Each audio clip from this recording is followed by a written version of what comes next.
Ladies and gentlemen, welcome to the NSESA's Spring Open featuring Fortnite. I'm your host today, Life with Panda, and joining me today is none other than War. War, what's going on, my guy? I mean, everything's going on. The NSESA tournament's going on. This is, if you don't know, stands for Nebraska's Schools Esports Association. It's an esports association where over 1,200 students compete from high schools all across Nebraska. And that's amazing to see all these high school athletes get a chance to compete.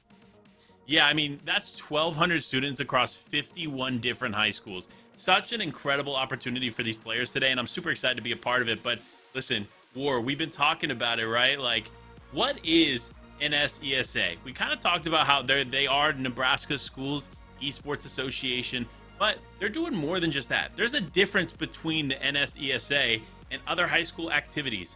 Some kids are in esports and not just into esports, into other things, but this is something super special for these players to be involved in Nebraska, and all of this association working together to create a really unique experience for these students. I'm so excited to be able to be a part of this event here with them, but we got to talk about the event itself and talk about the format and prizing that's involved, because there are so much going on here on the screen. You see the format as follows. The event is open to all Nebraska students in grades 7 through 12. The event will take place on April 9th, aka today, from 2 to 5 p.m. Central Time.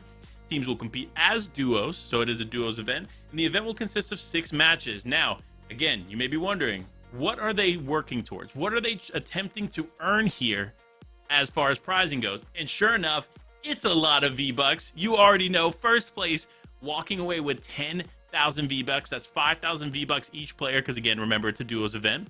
Second place is going to be 5,000 V-Bucks, and third place is going to be 2,000 V-Bucks. So collectively 17,000 V-Bucks on the line here for these players. But War, man, what would you be buying with all those V-Bucks? I mean, Fortnite skins, Fortnite battle passes, Fortnite emotes. There's so much you can get with that. I've been kind of saving up my V-Bucks for the right skin, and I hope the players that win in the end kind of like use these V-Bucks to keep getting the battle passes, because with those, obviously, you can get some more V-Bucks, and then maybe getting in a few new special skins that we might see them in the competition with, new future competitions with later. Yeah, I mean, look, it's really exciting. I know I picked up the lawnmower emote recently, so there's a lot of good stuff going in and out of the shop here. But it is a duos event, and this is going to be a standard build battle royale mode. So not the zero build we've seen a lot recently, but that makes it that much more exciting, because in my opinion, the building aspect of competitive play is just so exciting to watch. So I'm pumped to be able to break some of these games down here with you, War. But we're in a new season, right? This is Chapter 3, Season 2. What are some of your favorite pieces to this new season? I mean, there's so many different pieces we can talk about, from the new POIs to the IO blimps that have been added all around the map. You got zip lines going up. You have these cannons. If you remember cannons back from Chapter 1, actually, these cannons are a little bit different. They shoot you a little bit farther, a little bit faster. You can redeploy off them. So there's a lot of stuff that you can do in this new season, but I like to think about it more as there's a lot of rotation possibilities, because the IO blimps were added in at 6 different POIs: Command Cavern, Daily Bugle, Coney Crossroads, Condo Canyon, Rocky Reels, and Tilted Towers. And you can kind of use these sort of stationary rotation items to get yourself all the way around the map, and even as a duo, you can kind of go just here to there and kind of cross the map in a few minutes. And for such a big map, that's going to be so vital when players are actually looking to rotate in this tournament. It really is, and obviously Chapter 3, we're only in the second season of the chapter, and it's brought not only tons of new loot, but also a totally new map, like War was mentioning, right? There's so many more drop spots on the map for duos to take advantage of. So much opportunity, so much real estate for these players to truly hone in for themselves and try to make their own. So it's going to be exciting to see what these players can do. And as we continue to prep here for game number 1, because game number 1 is going to be very exciting, we got to talk about it, right? There are so many schools in Nebraska getting involved, from the Louisville Public Schools, from Lincoln East. Like, we're so excited to be able to see some of these different players, again, competing across 50 plus high schools here or schools in general from these players. So, War, we talked about schools, we talked about the map. Now, what's your favorite loot adjustment here in Chapter 3, Season 2? My favorite loot adjustment. That's so hard because they have a lot of new weapons. They added in the AUG, the combat SMG, they unvaulted the drum as well.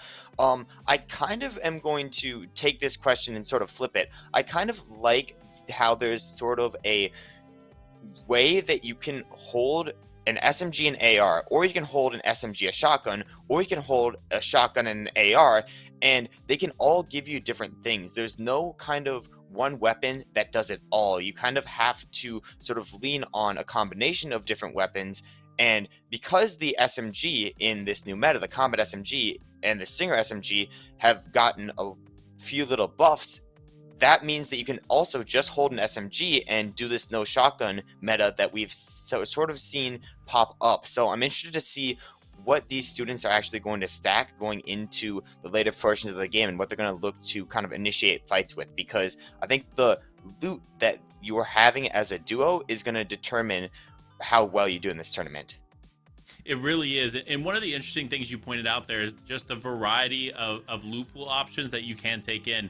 I know personally, I'm loving the striker shotgun. However, that striker pump shotgun is kind of it's one of those unique play situations that you have to use it in. You have to kind of be box to box. You need to be utilizing edits appropriately to get those different angles, to get the big tags there with the striker, similar to the pump shotguns in chapters past. However, with the drum shotgun, like you mentioned, that new addition to the game, a little bit different. You don't necessarily need to rock that SMG, which kind of is interesting in its own, right? You can rock drum shotgun, the burst assault rifle, which has returned with that red dot sight. Oh man, I love it. And then you can rock a sniper rifle. Now, I will say the snipers that are in the game right now, at least in competitive play, are not necessarily the strongest. However, I don't know if you saw, man, the pubs or the public lobbies just got the heavy sniper back. It was definitely balanced quite a bit from the previous variants that we've seen in the past. But if that makes its way into competitive play in a few weeks, oh man, I would be so excited to see how that plays out.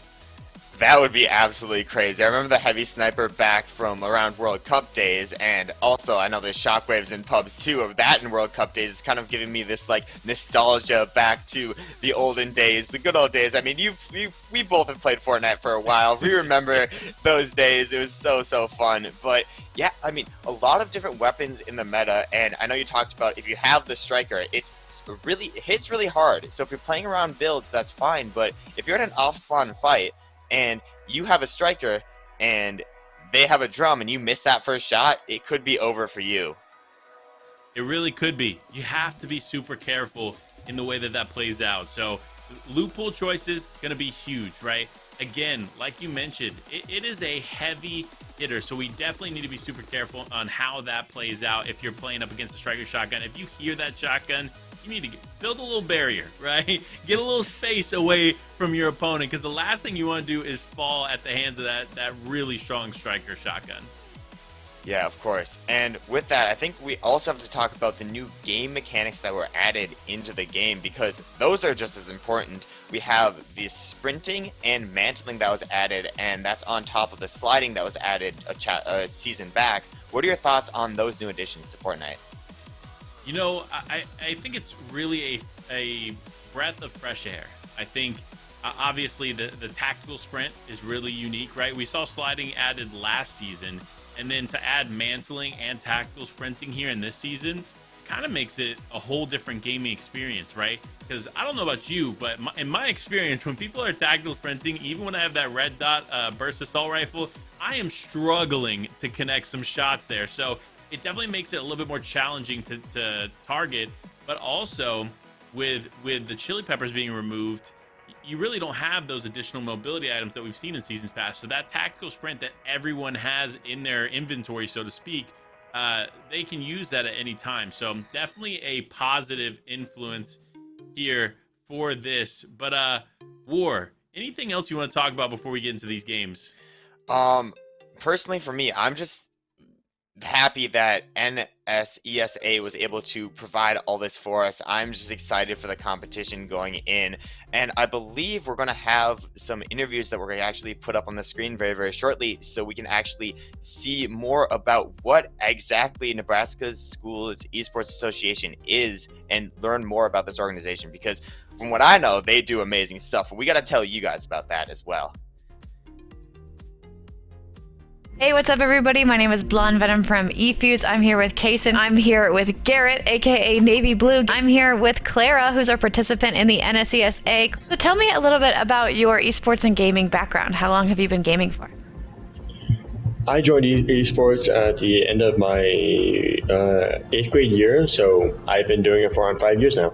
I actually been gaming since I was like 4 or 5, obviously little kid games.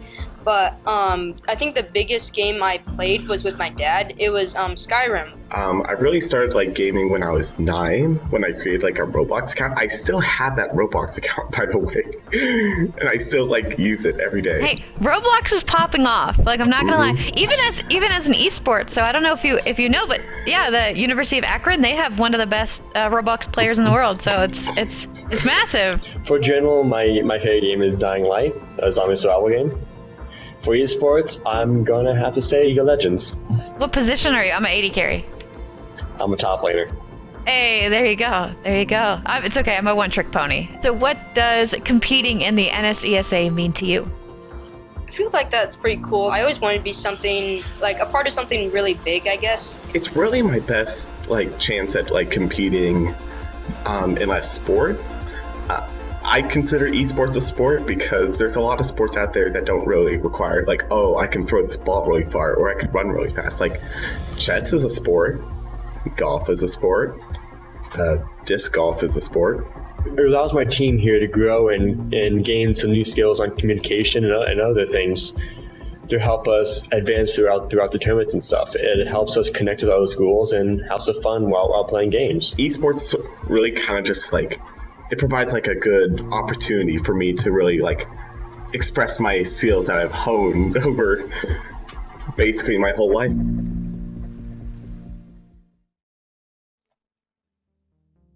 Wow, it's so cool to see these students be able to connect here through this association. I'm so excited for the students, but I'm also excited for game number 1, which is underway now. So, War, let's dive into game number 1. Let us dive in right here as, oh, that sniper rifle you're talking about right here may be able to hit some shots.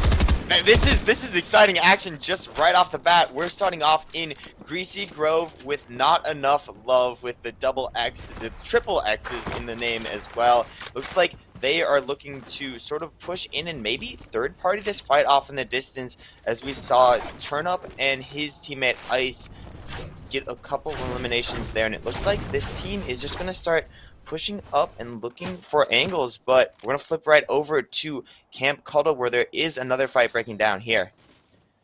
There is, and it's kind of interesting. Obviously, we have a bit of a different perspective than the player, right? We can kind of see what's going on around them. And so it's interesting to see Tipdog and Beast hold this high ground spot, try to take some shots, try to connect, just like Turnup here. And Ice connecting some nice tags there to get that engagement started, but no falling into the trash can on accident. Now, just diving into play. Oh, huge tags coming out. That's the power of the SMG we were just talking about moments ago. You see him attempting to connect some more shots. Turnup definitely in a healthy spot, but Ice struggling a little bit. No shield on the person as of this point, but Turnup going to hold it down here. 3 eliminations on the board already, looking to make it a 4th, but struggling to find this other player. Yeah, and it looks like Love managed to make it inside the building there, and something to note about that building is it does have a lot of coolers and a lot of healing items, so it's possible that he could sort of make a comeback within that building and maybe clutch up a 2v1, but at that point you also just want to play for your life, because obviously in this format placement points are huge, and when you're going up against a team like Turnup and Ice who already have 5 eliminations, that is crazy to me to think that they've gotten so aggressive off spawn. But speaking of this aggression off spawn, Dead Space looking to put down some pressure from the top of Camp Cuddle. Yeah, and they're doing a good job at it. I got to shout out, obviously, the incredible start there from Turnup and Ice, because they are representing East High in excellent fashion there. And there it is. They found that other elimination. 6 eliminations on the board to start the game. This is not something you see often in competitive play, right? Being able to get 6 eliminations so early on is going to be vital to the impact of the leaderboard. So it's going to be interesting to see how that ends up affecting the leaderboard as we get through these games. But game number 1 is underway, and Dead Space is looking to hold up this high ground spot and try to get as many tags as they can. Yeah, and when you're talking about game number 1 of like this 6-game set lobby format, you gotta mention the fact that going into these games, you really have no idea where your opponents are gonna land after the first game. But when we get into later phases of the game, I think that there was 4 teams at Greasy. I don't think we're gonna see 4 teams at Greasy in the next couple of games, just because everybody's trying to play for their life within the game. You don't want to get sent back to lobby that early, because I think we're going to talk about it more as the game goes on, but placement points in this format are so vital. It's going to be 25 points just for a win, and each elimination is 1 point. So playing for the win is somewhat a lot more important than getting these eliminations in the game. But every elimination you get of a full duo, you also get that extra placement point from eliminating them, as you're eliminating another team from the competition. Absolutely, and that's the way you got to look at it, right? There's obviously a balance. That while placement is so important, these players aren't going to go down if you're not taking these engagements, and that's why that early exchange there from Turnip and Ice is going to be so important, not only for them, but for all the teams involved, because the more players that continue to go down, the more opportunities for the existing players to continue to rack up some of those points. But one thing we didn't talk about in the pre-show is Tilted Towers. It's made its way back, and I know you and I, we've been playing the game for quite some time, so we know that Chapter 1 vibe and feel. But what are you feeling with Chapter 3 bringing back Tilted Towers? Were you excited? Were you like, was that the right play? What were you thinking? I kind of like it a lot, even though the POI isn't like... It isn't like the exact same in my opinion, because now it has that IO blimp up top, and yeah, it's obviously the same. It's somewhat the same old Tilted Towers, but it has this new refreshing feel. It's in the exact same place, but it feels different. We're talking about the IO blimp, as Opa just hops up right on it. It's gonna actually look to sort of take this engagement with the team on top of the blimp here. I think his teammate is looking to take the walls around this position. They sort of bunkered up, and the interesting thing about this IO blimp is it's sort of like a secondary POI. It's a place above. It's like 100 meters up, and there's so many things within this blimp that are unique. It only has a couple builds that you can actually reform, or mass that you can like actually get, and everything around him that you can see is basically all indestructible. So it makes fighting up here a lot more awkward. So I think that's why we saw the team that was up there against Okla and Chapel actually look to disengage there. Oh, look, but it's actually Turnip trying to get involved here. Slam does get a couple tags as Turnip makes his way up to the blimp, but no, gonna immediately disengage here and progress over the leg. Probably a smart play, to be honest. Ice and Turnip here, it does look to be them a little split. Now, they are going to get back together here, but if there were a team in Tilted Towers, Turnip could easily get caught off guard as a solo player, so they have to be super careful. Obviously, they're super talented players, but all it takes is one shot to convert a fight in somebody else's direction, especially with all the talent we've seen in this lobby so far. You talk about one shot, as Shavo right there, it's basically instantly sniped, and that's going to stop the aggression he had onto that team off in the distance. But it looks like once they get the heals off on Chavo, he's going to look to hop back into the fight. His teammate is already up pushing this engagement right here, and actually picks up the elimination right there onto Gawak basically in about 2 seconds, and that's going to be their 6th elimination so far. 6 eliminations. Slam is truly eliminating it here in this competition so far. Obviously, it's Flatview Central that he's representing here in this tournament, and he's doing them justice with elimination after elimination. And now Chavo actually holding it down as well, getting a nice elimination there, putting 2 on the board for him. But the fight continues.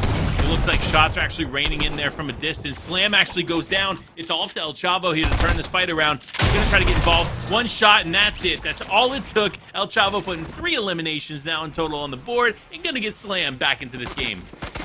And there is a third party off in the distance. You see the new meta wall coming out. That's going to be an awesome play there by El Chavo. And I think he is going to be able to pick Slam back up here. And hopefully they're going to be able to reset. They had a lot of loot because I think they took down, I think, 3 players in that area. But it's going to be Brodus and Devin on the outside looking in, trying to maybe disrupt the res. But unfortunately, the res already did go off. So I think they might just stick in this bush here. It's a very low HP bush. And no, they're just going to look to rotate out, move towards the zone that's going farther and farther north. Yo, Brodus is, he's definitely happy. I think he realizes, you know, we might be watching him, right? Or maybe somebody that a team took out in the near distance might be spectating him. So he was trying to show some love, I would say, for the other players. But no, that love quickly turning into catastrophe as now teams are just raining in. He took that moment to try and emote there, and all of a sudden the players heard it and they came forward. Now Brodus trying to hold on, does have 3 half pots in the inventory. Probably going to need to use at least some sort of shield here shortly, because with only 24 shield on his person, it's not really enough here to effectively continue this fight, and that's why you see them actually disengage. Unfortunate for them, that third party that came in and got involved allowed them to fully escape what was happening. But a team that is not fully escaping, El Chavo and Slam, who's still struggling to heal up, finally they're going to be able to fully get Slam back to fighting shape. But it took quite a bit of time with all those other teams close by. El Chavo and Slam aren't looking to really avoid anything here. I think they're looking to get into a battle with anybody they can find, but you gotta be careful with Turnip and Ice, who are on 6 eliminations already. That's sort of a fight I'm looking for, and whoa, look at those shots downrange from Turnip, picking up that elimination onto Brodus. That's gotta be 200 meters of distance that he took that with. He's gonna look to launch pad over, maybe reap some of the rewards of the player he just eliminated there. Actually, no, maybe just gonna go into zone, but right on their tail is going to be El Chavo and Slam, and I think this is the fight we're all looking forward to here. It really is. Big tags there to start off for El Chavo. Does get the knock on the ice. And man, this is like clockwork. Turn Up by himself goes down. And this is a team we saw super effective there in the early game. Just not going to be able to hold it down when it comes to El Chavo and Slam, because they are just a powerhouse duo running through these players. It is impressive to see what they're able to accomplish. That just speaks to the true skill that they have here in Fortnite. Yeah, and you gotta talk about, when you're talking about true skill in Fortnite, there is obviously the fighting and battling skill. There's a lot of that like we see Sleek Street displaying right here, but I mean, there is the idea that you need to be able to rotate, you need to be able to know your zone. A lot of these players that are still up in this game are staying alive because they actually hit very effective dead side rotations. They made it up to logjam safely, but Sleek not really worrying about that. SMG goes in. That's going to be Pip going down right there, and now it's going to be a 2v1 for Sleek and Q Zerk right here. Yeah, and you see in the elimination feed, it's actually Brodus there following the emo, does end up going down, and now it's a 1v1 situation here in this engagement though. It's Sleek Sheep looking to clean it up, and he does actually take out Beast. Now has the opportunity to get Court back in the game, but does he have enough time? The zone closing in, the players around them rotating forward. Gonna have to look for that opportunity pretty quickly if he wants to get his teammate back in the game. Yeah, and the thing about making these reboot plays is when you're making them in the first and second zone, there's typically not that many people around you to actually notice it. But when you're in the sort of third or fourth zones, and even once you get on the moving zones, it gets harder and harder progressively because you have all these players packed into a smaller region, and when that reboot goes off, it's loud. It's like kind of like a foghorn in the distance, and everybody's like, hey, that's a team where one person has only a pistol, the other person may have just won a fight, but they're pretty split up, and it's going to be hard for them to actually maybe get the reboot off here, as we see Losuki and Digital Saunder here looting up on the sort of edge of the zone. Yeah, see, they're playing a little bit more passive, right? Which is actually what we see more commonly in competitive play, is a little bit more reserved, controlled fighting, right? Taking engagements where they have to, and then playing it out as much as possible. But we actually switch back over to Sheep and Court, who were able to get port back into the game. So good on Sheep being able to get that done fairly quickly and without taking too much damage there in the storm. But if you see, they actually have to rotate in either direction that has a team already posted up and ready to go. So this is one of those unfortunate situations that you find yourself in, having to rotate in through the zone late after a reboot like that. Yeah, and luckily they got the perfect bush here, like the perfect bush. It's right on the edge of zone, but you do have two teams. One of those teams is going to be Slam and El Chavo, slowly approaching in the distance, kind of like wolves, just like hunting as a pack for their next victim. So it looks like Court here is just gonna pace up, maybe, actually, no, unable to stay unfound in this bush, and he's just gonna get pushed out by Slam right there. That's gonna be a nice elimination for Slam, and now Sleek has to do it by himself again.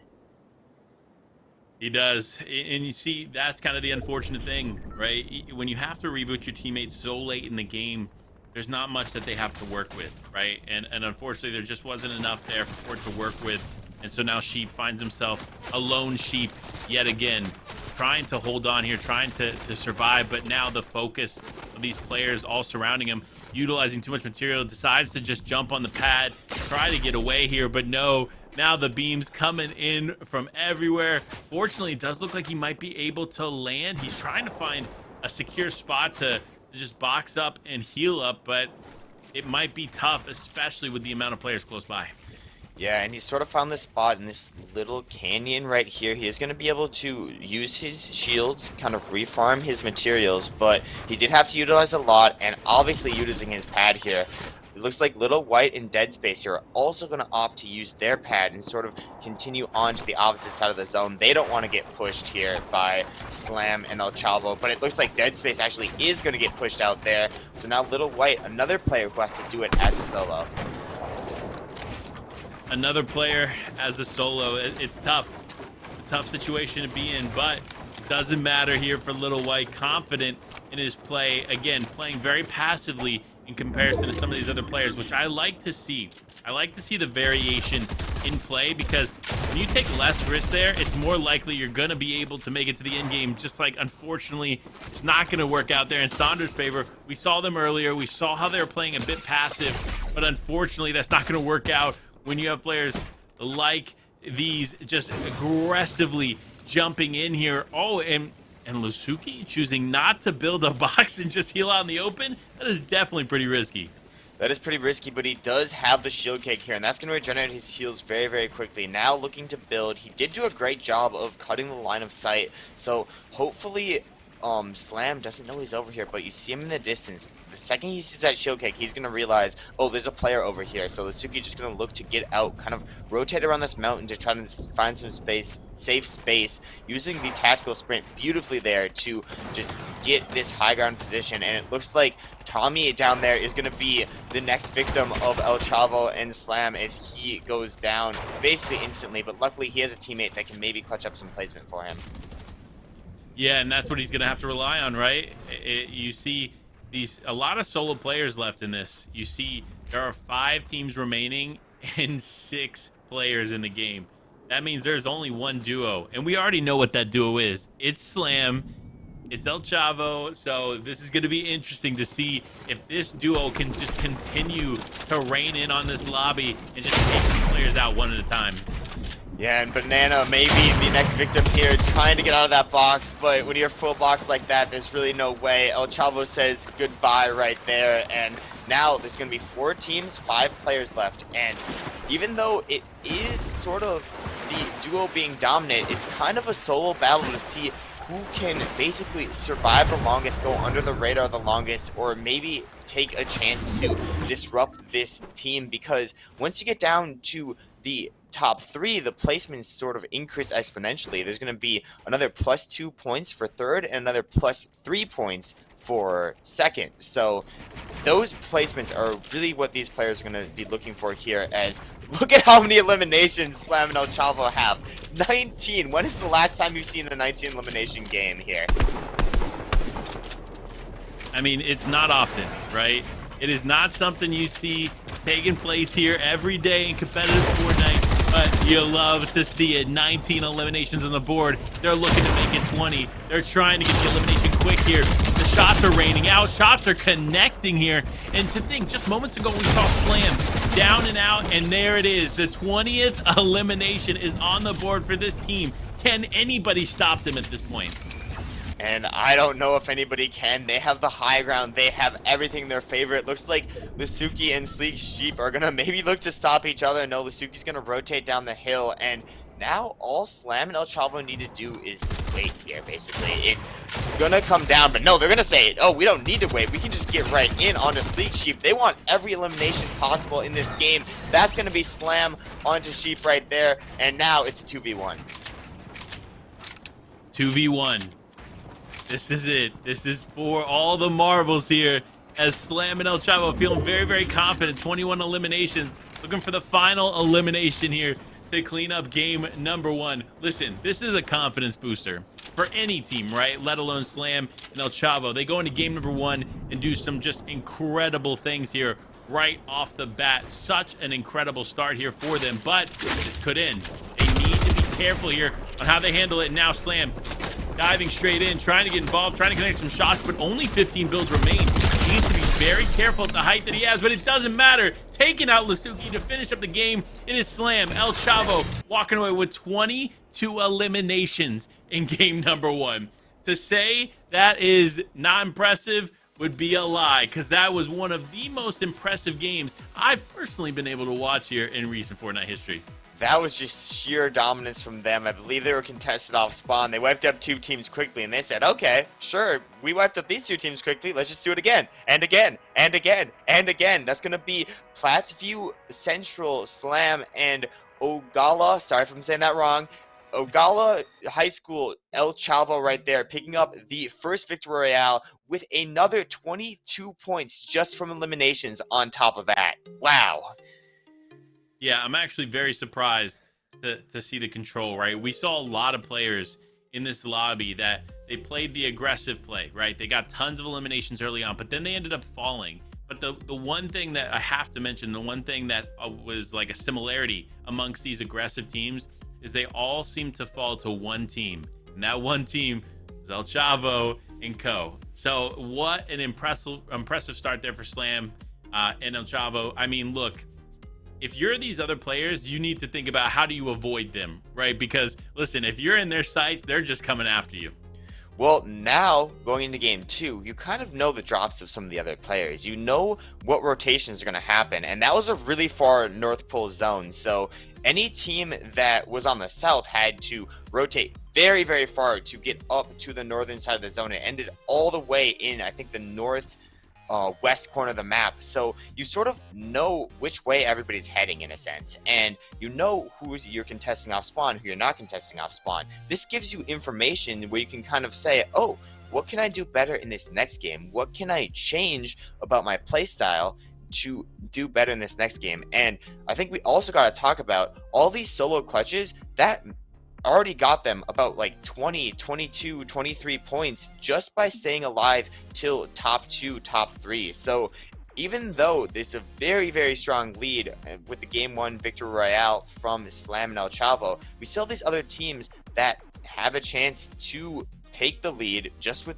placement and consistency. You're absolutely right. But look, we've talked about game number 1. There's still 5 more games left, so many opportunities for these other players to climb up this leaderboard. But before they can do that, we got to jump into a quick break. So make sure to stay tuned and we'll be right back.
Welcome back to the NSCSA's Spring Open featuring Fortnite. Again, Life with Panda, War here, breaking all of the action down.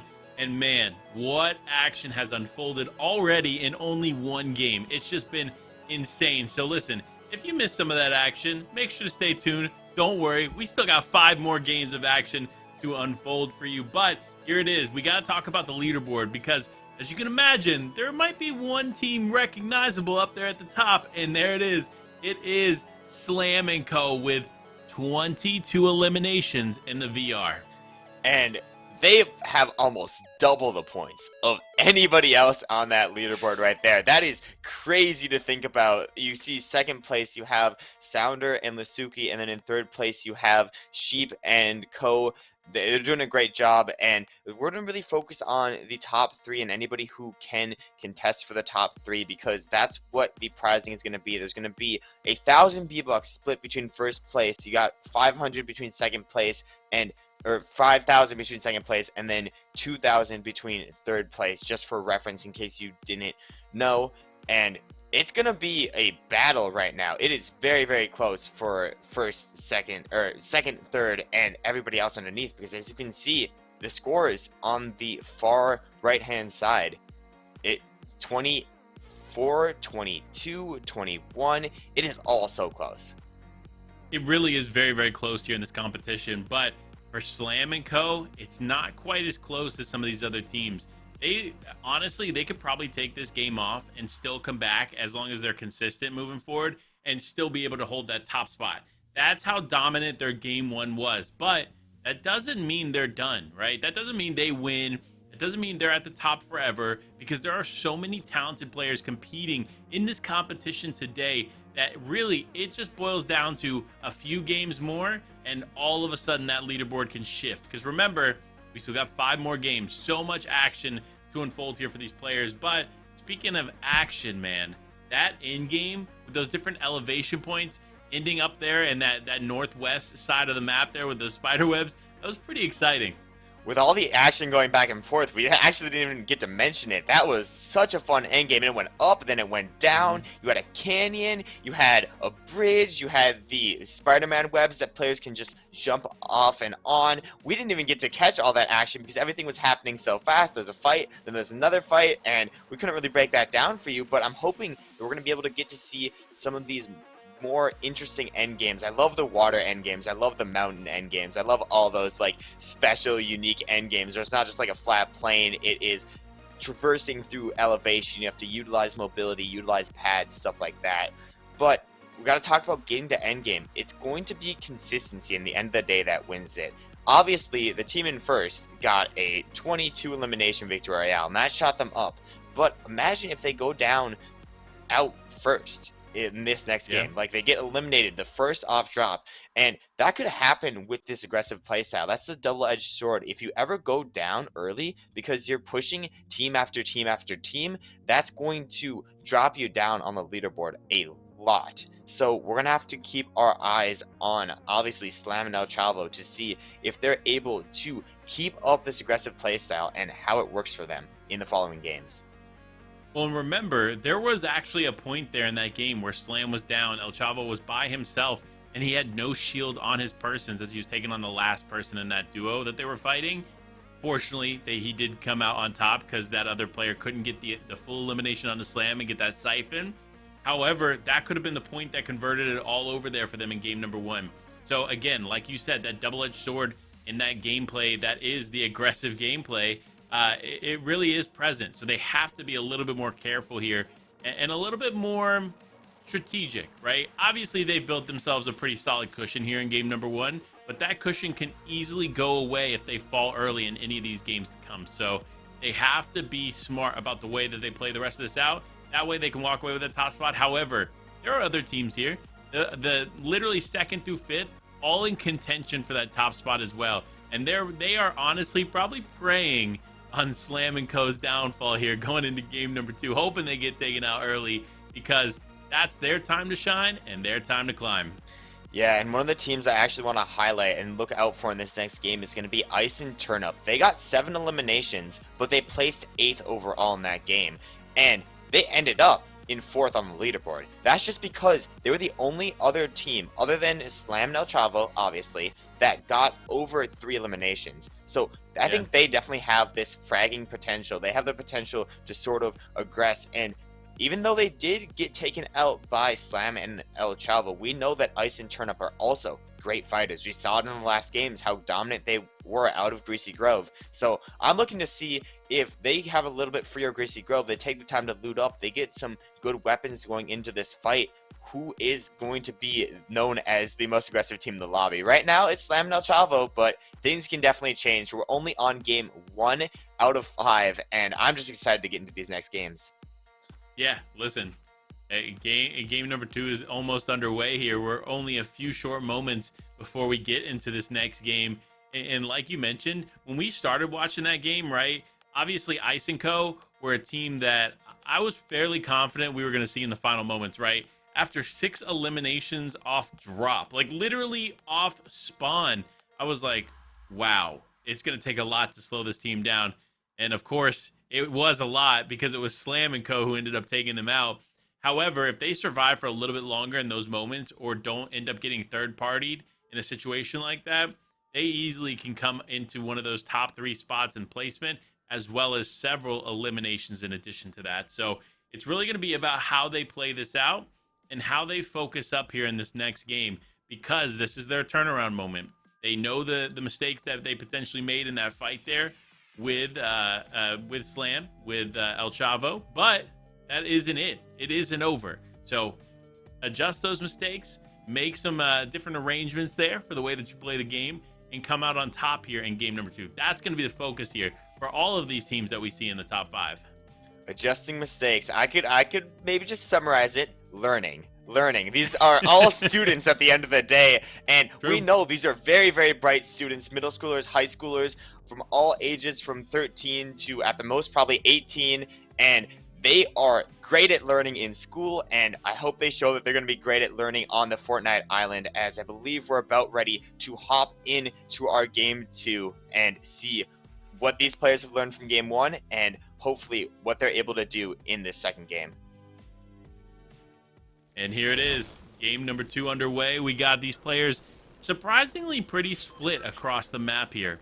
It actually looks like Slam and El Chavo, unsurprisingly, taking Command Cavern, probably the strongest POI of the season in my personal opinion. And obviously, it does look like they are uncontested. This speaks to the success they've had as a team. Actually, it's funny. In Trios last year, because Trios was the competitive game mode for the entire year last year, we actually saw very few teams that were contested off spawn do well in major single lobby events like this. So now in duos, however, it is a little bit different this season. We've seen a lot more success for duos, despite them being contested, being able to come out and take home a victory royale and change the pace of the game. So it's going to be interesting to see how these players can do, but Turnip and Ice, they're actually taking Coney Crossroad. This is a bit of a change up, because I'm pretty sure we saw them at Greasy Grove last time, right? Yes, we did, and I'm wondering actually why they made the change up. Maybe they know something we don't, or maybe they're doing some POI roulette to decide exactly which POI they want to drop out in every game. I don't know, maybe it's a secret that they know, I don't, but it's been working out pretty well for them. Right now, they're in 4th place overall, and we'll flip over to the team that's in 2nd place overall right now. Losuki and Saunder right here going into this fight in Jones's here and picking up, I believe that's one of the first eliminations of the game. It is. It's definitely going to be one of the first 5 to 10 eliminations here of the game. And it's a good start here for Losuki, right? Losuki and Saunder, one of those top teams like we talked about just moments ago. They are in contention there for that first place spot, and they're going to have to pick up the pace if they want it, especially if you find Slam and El Chavo still up here. Now, if they go down early, obviously it's the Saunder and Losuki show, but no, as I say that, Saunder goes down, Losuki is going to be able to clean up that other elimination, but boy, was that close. That was very close. The player they went up against had this like nice cheeky hiding spot in this corner. Ooh. Saunder walked up and he was like, oh, I don't think anybody's in here, and then bow, bow, bow. It was just instant, but luckily they have the shield keg. They're going to invest that, and the thing about the Joneses is there's a lot of coolers here, a lot of slurp barrels and a lot of ways you can kind of replenish your shield, as well as it being a very, very dominant POI out of all the POIs you could drop at. But another dominant POI, at least from what we've seen in previous professional competitions, is going to be Logjam Lumberyard, and I think there's going to be about 2 or 3 teams opting to drop in this area, one of them being Sleek Sheep, the current 3rd place team. He's going to look to send down some beams, and ooh, a single shot is all he needs. He takes out Bandit Unknown right there, and it looks like that's going to start the aggression from Sleep and Qert. Yeah, I don't know if you saw in the elimination feed there, but Ice and Turnip are out of this game number 2. Meaning that one of our top 5 spots has gone down early, meaning that these other teams, like Beast and Pipdog in 6th place, have the opportunity to climb up. So this could be interesting, a really interesting opportunity for these other teams here that are out of that top 5 contention to step up to the plate and take that spot. Yeah, stepping up to the plate and take that spot. And Sleep Sheep from Louisville Middle School and Qert from South Sioux City Middle School, showing that some of the younger players in this competition are going to be the most dominant players overall. They pick up 2, and I think there's going to be a team that they're going to look to push over here. It's going to be Splatoon 2 all day and CXJ in the distance, and they're so low on health that all it takes is a few shots. Qert jumps in there, gets the full elimination there onto Splatoon. Now it's a 2v1. A player above him, he goes for the shot, actually misses it right there, but they're going to be able to drop down CXJ up there, hopefully get into big damage. We're going for the striker pump shot, missing a couple of times, but able to hit a big one right there and clean up that fight.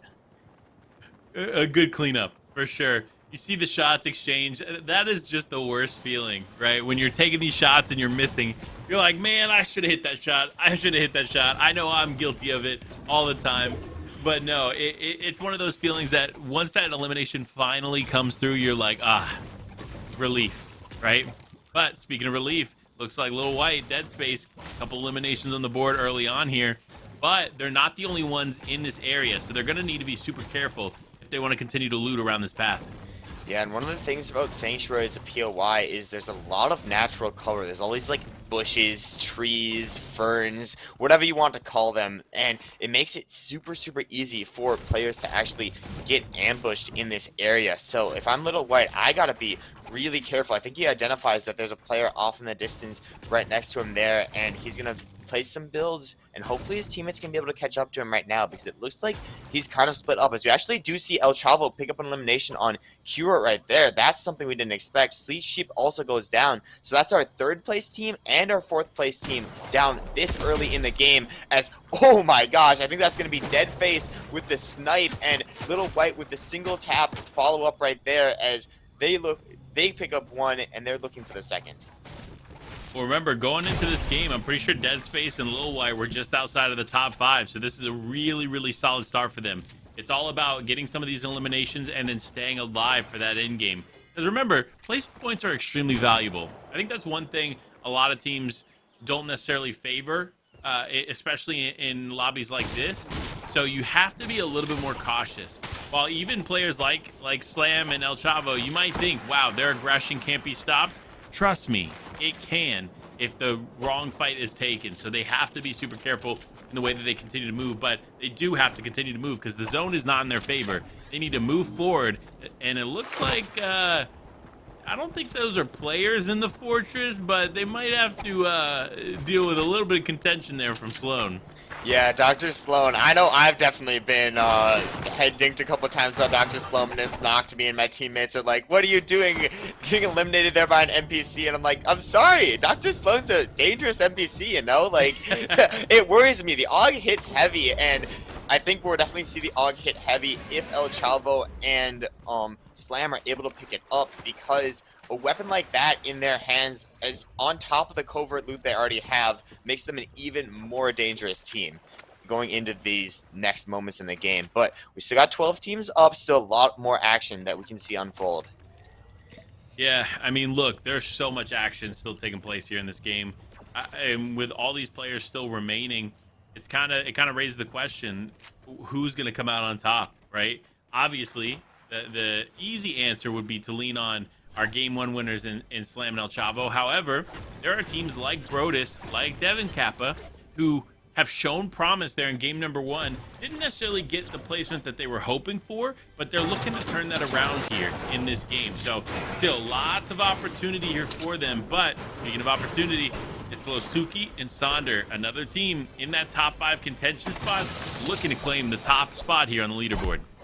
And I actually love what I'm seeing from Losuki and Saunder, because we don't always see them with the most eliminations, but every game or every moment we tune into them, they're always prioritizing getting to sort of like the dead side of the zone. If you don't know what dead side is, it's sort of the farthest back position the zone that is created goes to. So they are going to the place that the most people are the least likely to actually be there. So I love this positioning by them because it basically means they're the most likely team to avoid Slam and El Chavo here. And this is great positioning by them, and you can see there's only one player off in the distance next to them, and then everybody else is sort of cleared out of the area. Yeah, you're absolutely right. And I got to shout out, obviously, Winnebago Public Schools, bringing us Saunder and Co. They are definitely a special team there to pay close attention to. So shout out to the schools there, you know, Winnebago Public Schools. Shout out to them, and shout out to the players for being able to do some big things. Just like Little White here on the high ground. Looks like he's pressuring the team down low. Dead space, getting and not getting the full elimination. Now it's just a 2v1 up against Wishes. Little White on the high ground. Perfect spot for him to be in. But no, as I say that, immediately drops down. Confident in their ability. Decides to take the 50-50 engagement, and huge tags come through. Wishes now no shield, desperately needing to heal up as Little White just tries to hold on with his teammate, pushing forward. The chug splashes come out, and it looks all but over, and it is purple. Wishes going down there. Little White holding on for just another moment here as him and Dead Space continue to dominate this region of the lobby, but they need to be close and they need to be careful, because you know there are a lot of aggressive teams just like them here in game number 2. Yeah, and potentially a team that might be looking to get aggressive is Brodus here with the all-rare loadout in his inventory. That's a lot of firepower he has. He sees Thailand right below. He's going to go for the sneak attack with his teammate. Yes, he is. That's not going to be a shield crack, but that's going to be some big damage as he's looking to take the high ground, add to the eliminations he already has right now. I believe he's able to get it up there, and now with the high ground, he's able to pressure these other teams down, start some good aggression, and it's going to be a straight-up 2v2 that we're going to be able to watch here. It is, and we're going to see if Brodus and Co. can hold on here and try to keep this game going. With 2 eliminations on the board, you'd think, especially now having the high ground, they're in a really good spot here to continue to take this fight, but realistically, neither of these teams are in zone. They need to start prioritizing moving, because the last place they want to find themselves is in the storm, taking unnecessary damage here for a few elimination points. Yeah, definitely not worth it to take unnecessary damage. We see El Chavo and Slam picking up the elimination, but as we were talking about before, Slam goes down, so all it took is one more elimination onto El Chavo there, and that fight could have gone the complete opposite way. Luckily for them, they were able to clean up that. El Chavo coming in clutch for his teammate there, and hopefully they're going to be able to heal up because they still have a lot of game to play. But another person with a lot of game to play, rotating out of zone, having to invest the jump pad actually just to get out of this area is going to be Thailand and Miss right here, just sort of looking to scout because they know that they were in a fight with another team there at Sanctuary, able to escape just fine, but it's going to be dangerous waters they have to cross as there are a lot of teams in the distance.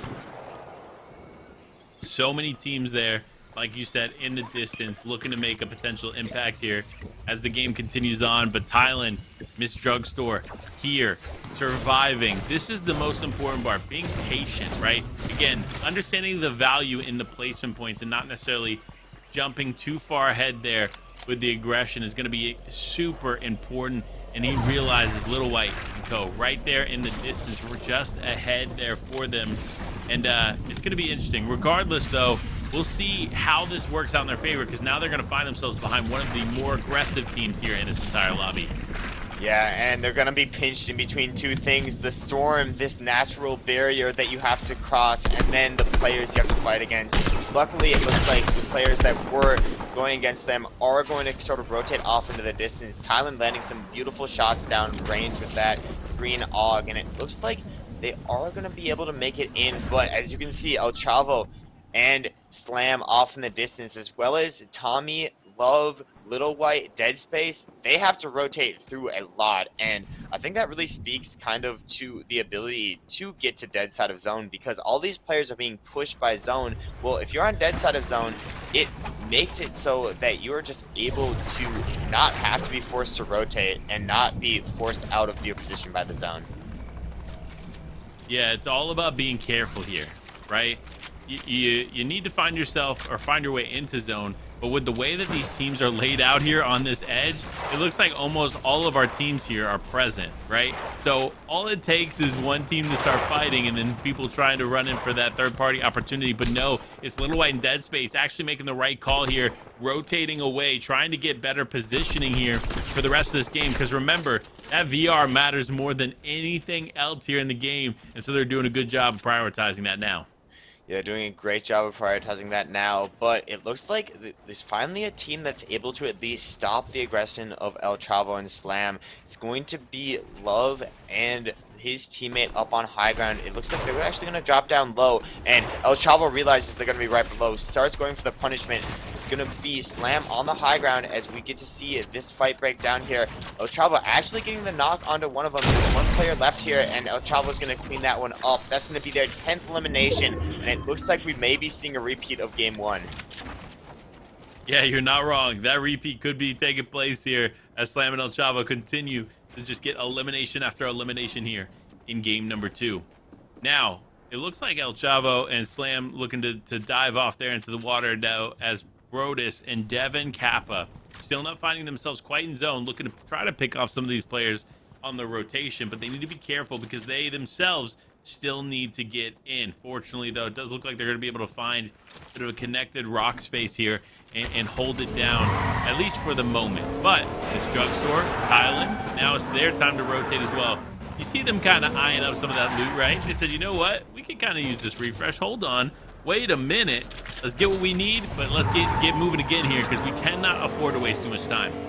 Yeah, the striker pump upgrade is going to be massive, going from a green to a purple. That's a lot more damage you can output there. And it looks like, I know Miss Drugstore in Thailand and also the team we were spectating previously, both from Winnebago Public Schools. So we see this Winnebago Public Schools are really representing, have multiple teams within the top 5 here. Wondering if any of them are going to be able to pick up the win here as we flip back over to Slam and El Chavo, looking to pick another fight, and this time it's going to be against Little White in Dead Space. Yeah, it really is, and it's going to be interesting here as Slam and El Chavo hold on. It does look like they're going to be able to get Little White, which was, again, another team that is super aggressive here in these lobbies. So now that's what it is. It's these aggressive teams beginning to clash here. Dead Space trying to get involved, but no, I'm unsure what is taking place. So much is happening here in these moments. And there it is, Slam and El Chavo, 12 eliminations on the board, and the fights continue.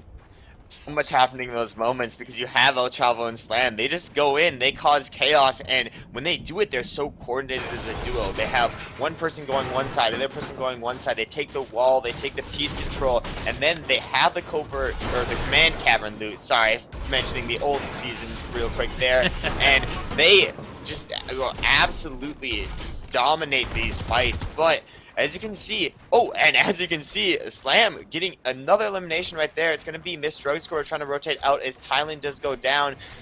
Drugstore going to try to make some space, places some builds behind, but looks like a few shots are going to come in down range. Luckily, no shield crack out yet, so that may be enough to force the distance. But when you're up against a team like Slam and El Chavo, there's not really much you can do. But you see the loot drop right next to them. Are they going to look for it? No. That loot drop does give a pad, but it is going to take some time to loot. So maybe a good call, just trying to keep going on the rotation. But a player hot on their heels, they have to be very, very careful as they finally get behind the house here and are able to make the rotate. But in this situation, even though they are low on materials, they are low on white health, they do have this purple striker pump, so this could easily turn around and go the other way. And you can see Drugstore putting up a fight right now, showing the amazing builds here. Unfortunately though, El Chavo shuts down the run there, and that's going to be think a 15th, 16th elimination for them. They're going for another massive game. Can you imagine 2 back-to-back high elimination games? Listen, if they accomplish that at this point, it's just everybody chasing second place, because that consistency is unreal from such a talented lobby like the one we're in. But Losuki and Saunders, remember, they're one of those top 5 teams, and it looks like here it is. The fight is ensuing. Slam and Co. still just pushing and pushing. Saunder trying to build out here. Looks like waiting for Losuki to get involved here and get connected. The launch pad is going to be used. Saunder does get a bit of a distance here and is actually heading towards zone.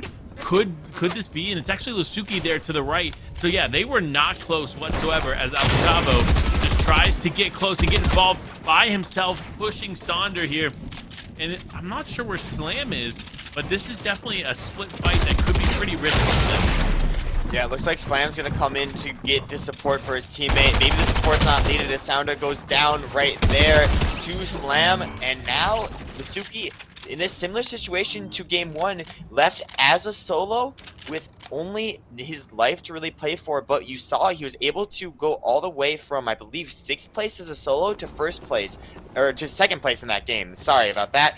But you can see in this situation, he just wants to play for a couple more placement points, and if he's able to get 2nd instead of 3rd, that's going to be another 3 points on the board and a chance to maybe play for 1st tier. Utilizing the tactical sprint right here, well, Slam and El Chavo are distracted with a different fight, and that's going to secure them a very, very good position to maybe camp within these builds and sort of third-party this in the distance. Yeah, and I think they have a unique opportunity. Right? They have a unique opportunity here to play this passively and potentially shoot out the teams as they're fighting up top. So if Losuki plays this effectively, we could easily see a win here as a solo player, but otherwise we're going to see a repeat of last game where it is El Chavo and Slam, a 2v1 situation. But no, they're actually all back down low. So now here it is. I believe it is officially a 2v1. Losuki getting some nice tags there onto the distance. Actually, no, it's 2 solo players fighting it out, and now they continue to take this fight. It's actually interesting. You see that solo holding on there against Slam. Slam is very, very weak here. If Losuki gets the right shots in, it's going to be easy enough to connect and take Slam out of this competition. But Devin Kappa here is going to use the shield keg to survive. Shots exchange, and no, officially down here as Slam now getting to take full advantage of the shield keg that lost player just threw down. Yeah, and it's going to be 17 eliminations. They're looking for their 18th right now. It looks like El Chavo is going to go in while Slam is healing, so this is a chance for Losuki. It's a 1v1 as of right now. Now the shots are going to come in from Slam in the distance, and this is going to be interesting because Losuki could clutch this. They have the experience, they have the loadout to do so. You see Slam in the distance sort of building in, and it looks like on low ground, El Chavo took a lot of damage. Lusuki's going to be able to use the pad to get to front side of zone and maybe take more of a control position, but HP is very, very minimal. They're going to use Chug Splashes to try to heal themselves up. Yes, here comes the shield kick as well. They still have a lot of materials and a lot of life left to play for. All they need to do is make sure that Slam and company don't end it for them. And that's what it comes down to, right? Will this end here? An exact situation here like we saw in the last game. Losuki doing a good job of holding on. Shots exchanging. Does miss a crucial shot there. The fight changes. Slam and El Chavo on the hunt, just continuing to pressure forward, and it is all over. Game number 2. Another victory here for Slam and El Chavo. Another massive victory for them right there, and I think that last elimination made their 18th elimination in that game. That's crazy, and I think they got that last one with the pickaxe there, so showing a little bit of disrespect. I mean, classic Fortnite move there. You'd love to see it, but honestly, I'm just impressed that they're able to keep up this unrelenting pressure on the lobby. Their ability to control where other players go, how they fight, and just be absolutely dominant in this competition impresses me so much. Yeah, they are doing an exceptional job here so far. It's really interesting to see how consistent they've played through 2 games now. It's only been 2 games, but in both games, between the 2, I believe they put up somewhere around 40 eliminations. Can you imagine in 2 games, averaging 20 eliminations per game and having a 100% victory royale win rate. Like, that is just insane consistency to see from this team. And like I see some pro players that aren't even able to do that. Like when I watch their streams and they go for back-to-back like victory royales in a row, they only have like 10 eliminations, 12 eliminations. But I mean, this is just pure dominance, and I think we get a chance right here to check out the leaderboard when it's ready. Here we go. We flipping over to it, and we see 90 points after just game 2. And you're right with your math there. 40 eliminations for El Chavo and Slam. Wow. 40 eliminations, 90 points in total with the 2 VRs. And second place, again, going to Saunder and Co., right? So 49 points for them. That's good, right? That's 5 eliminations in total. You got 49 points here. But when you look at the just consistency through 2 games here with 90 points, there are teams here that won't even hit that mark. And Slam and Co. were able to do it in 2 games. That is just absurd consistency we get to see from these teams. But again, this has only been 2 games played. We still have several games left to go. So still so many opportunities for these players to be able to make something happen here. But listen, I'm excited to see what happens next. But before we can get into that next game, we got to dive into a quick break. So make sure to stay tuned and we'll be right back.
Welcome back, everybody, to the NSCSA's Spring Open featuring Fortnite. Again, live with Panda War, breaking it all down for you.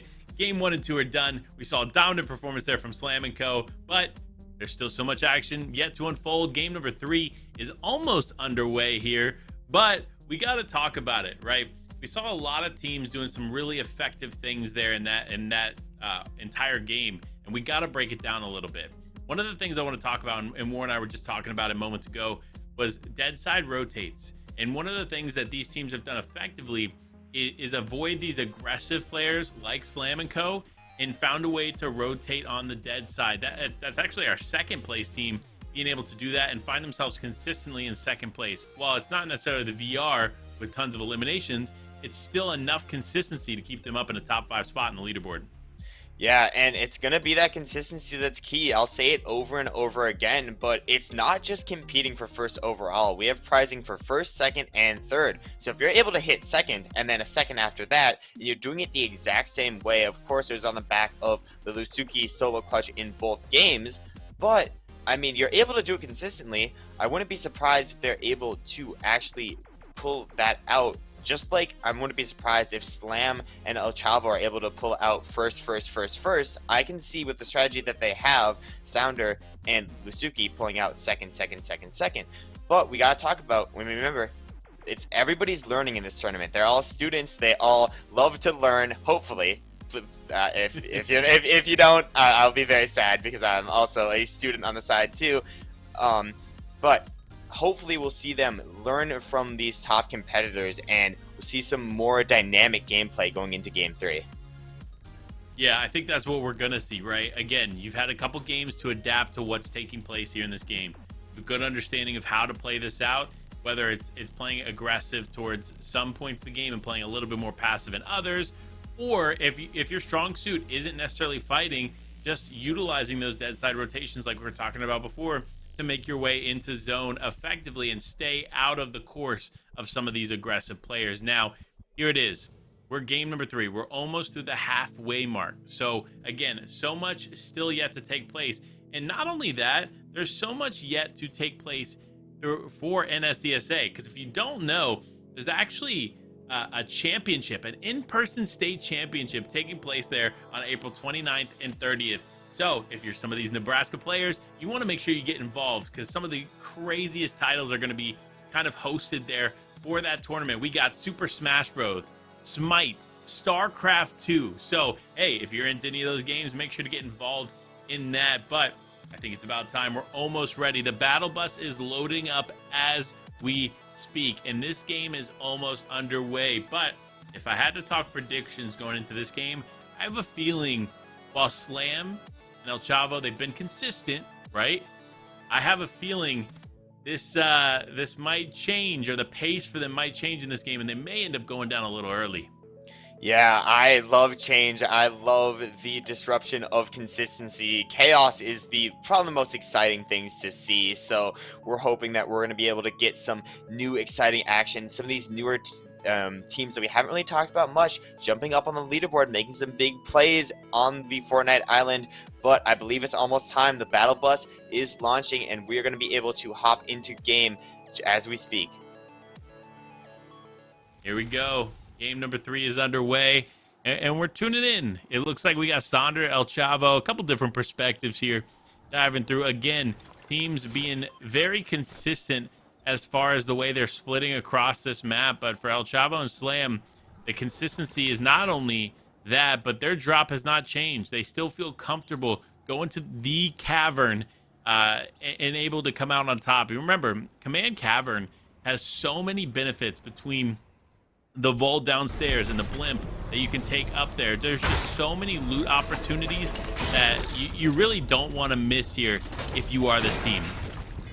Yeah, but I believe we're going to actually get to see this sort of chaos unfold that we are talking about, because there are a few other teams in the mix. One of those teams is, I believe, is going to be Sleek Sheep and Company. I think there's another team off in the distance. So it's not going to be the typical Command Cavern drop we get to see. It's going to be some fighting action already, as we do see Oh, interesting. I don't think that player had a weapon right there, so they weren't really able to do anything. And I guess that's just a free elimination right there because, you know, great job for getting that quick pickup, I guess, as Pengi does fall down right there.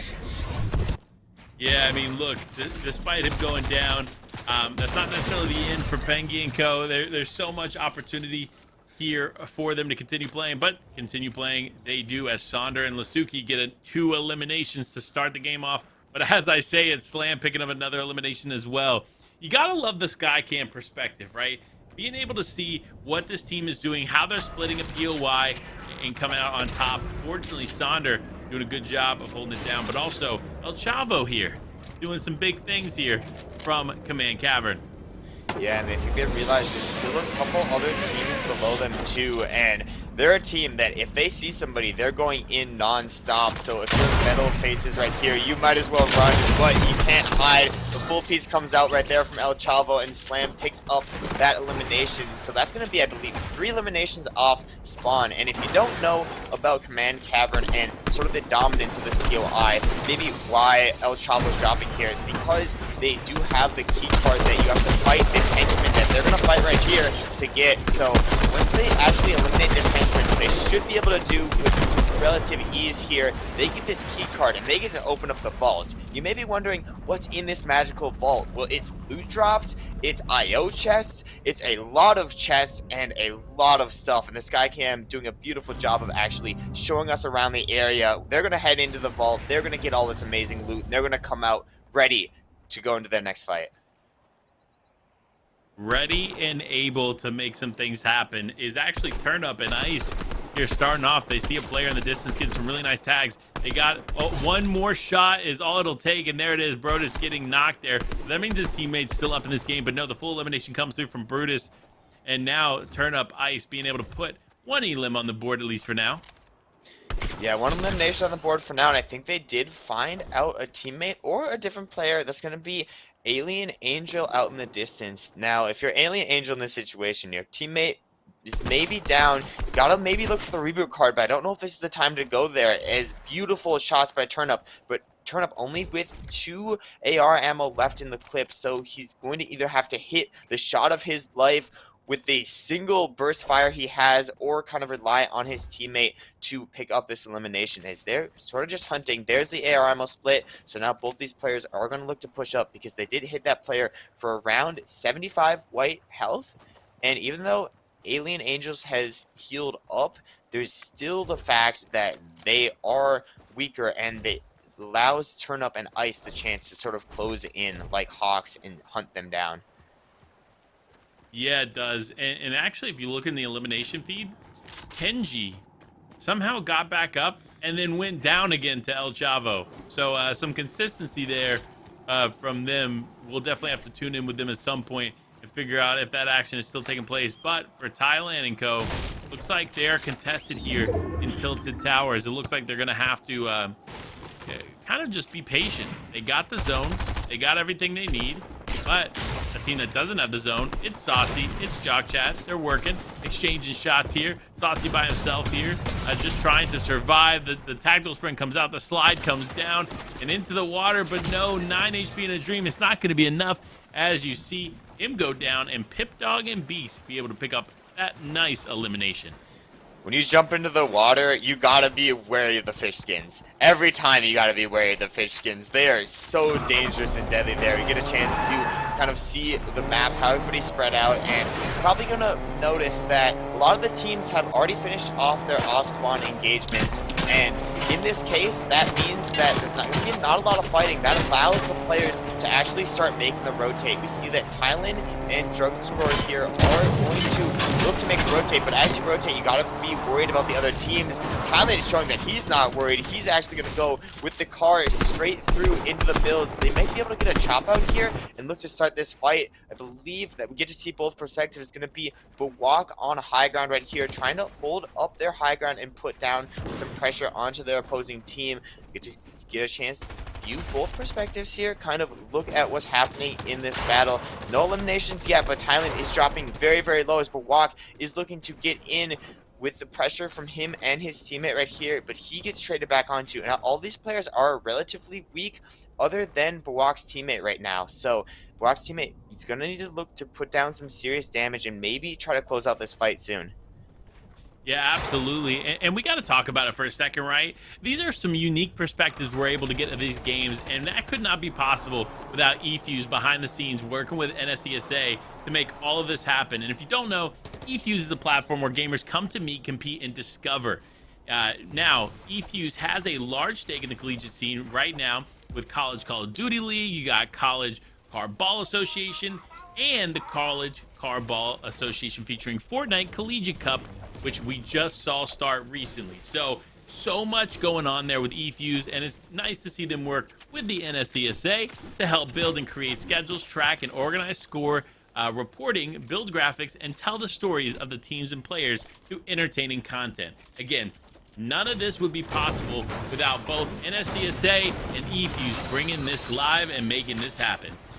Yeah, and huge shout out to them for all of that, because as students, I'm a student myself, and all the players we get to see on screen here are also students. We get a sort of unique perspective as to what actual schools they go to, their lives outside of the game, and their ability to sort of balance esports and balance playing competitive Fortnite and being really good at it here. And we get a chance to highlight sort of all these players and their unique experiences, all thanks to eFuse and the companies related. So a huge shout out to them, and a huge shout out to all the players here for coming out to compete. I know that at least some players, esports is the only sport they're able to participate in, so it's great to see they're being highlighted here. But Bawak is going to be taken out on screen right there.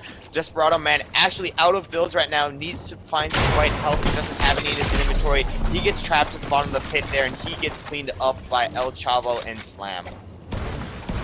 Man, if I had to say I wasn't surprised again to see El Chavo and Slam, just 10 eliminations already on the board. I don't know how this team moves so quickly around the map, but they do, and they continue to pick up eliminations after eliminations. But a team that's taken a different approach here, it's Splatoon and CXJ, the Destroyer. This team we've seen, again, time and time, very passive, but they get really nice tags and get engagements where they need to be. They're smart in holding this position in zone. They're not really overextending here, but they're only looking to take tags where they feel like they can comfortably take them. Smart play on their part, and we'll see how this plays out for them as this continues on. Yes, Splatoon and CXJ representing Falls City Middle School here. They're going to be holding their own against Bandits and Malroy off in the distance. Splatoon's taking a little bit of damage. Luckily, he does have those small shields in the inventory, but you do hear the Fireflies going out, and that kind of worries me because Splatoon only has the wood builds around him. Those wood builds are so dangerous when Fireflies are in the mix because the ground can light on fire, the road can light on fire, the builds can light on fire, and it can just cause chaos. So they're trying to play as safe as possible as Bandit actually gets the shield crack onto Splatoon's teammate over there. So maybe Splatoon able to throw some of the shields to his teammate, help him recuperate as Bandit's actually looking to engage in this fight, push in, and maybe pick up a few eliminations here. A few eliminations, definitely what they're looking for, right? Those extra points will help them climb the leaderboard, and they're going to get it. And right there, CXJ, the Destroyer, going down to Bandit, and they're going to quickly clean up that elimination. Now Splatoon trying to defend his teammate, but no, immediately gets punished there by the Mallory. And now the fight is on. Bandit rushing forward there with a tactical sprint, trying to get some shots, and does. Huge tags come through, and it is all over for Splatoon as he heads back to the lobby. And Bandit puts another elimination on the board for his team.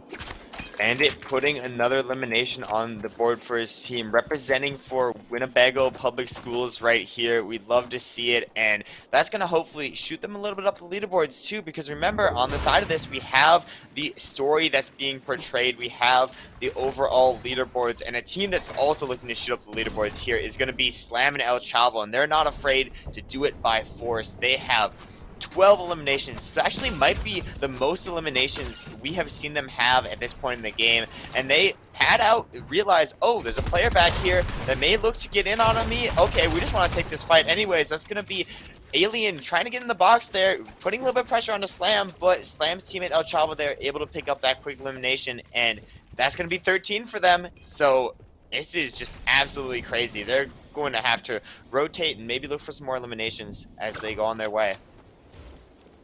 More eliminations. I mean, I can't even think and imagine how they would be able to break their game 1 record of 20 elims to start off. So this just continues. They continue to push forward and put eliminations on the board. Pipdog, though, looking to do the same thing here with Beast. But that drum shotgun comes out immediately, gets the elimination there onto Pipdog. Beast now by himself, trying to hold on there for his team, trying to keep it together. But it's actually, wait, is that Pinji again there in the distance? That man has to have been rezzed like 3 times in this game. That man has to have 3 lives, 4 lives, 5 lives, but somebody who may not have another life unless he has something big here is going to be Beast.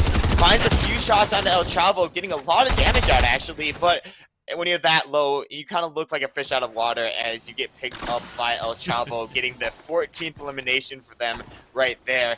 And now we're getting to the point where we're starting to tune in with some of the teams that are the under-the-radar teams that we expect to survive this long in the game, and then we see them in endgame and we're like, oh, this is why we're seeing them in endgame. They're playing passive, they're playing safe. Little White only has 3 eliminations. I shouldn't say only, because 3 eliminations is a lot to have at this point in the game as well, but they're doing a great job of kind of demonstrating their passive gameplay, being aware of the situations around them and rotating away from these major teams. Luckily, they're on kind of the opposite side of Command Cavern here, and they're not going to be the most susceptible to getting pushed by the big sharks in the water, which are Slam and El Chavo.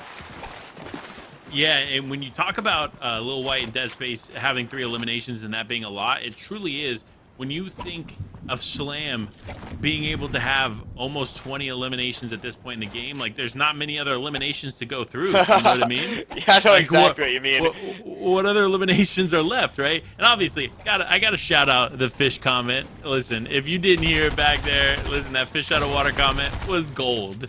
Here. But look, El Chavo back at it again. This is another elimination on the board. Bandit goes down, the pressure comes through, and 2 more eliminations here for them. 16 eliminations in total right here. They could use the Chug Splash, just for those at home that don't know, to put out that fire, but you know what, they might have other plans for that.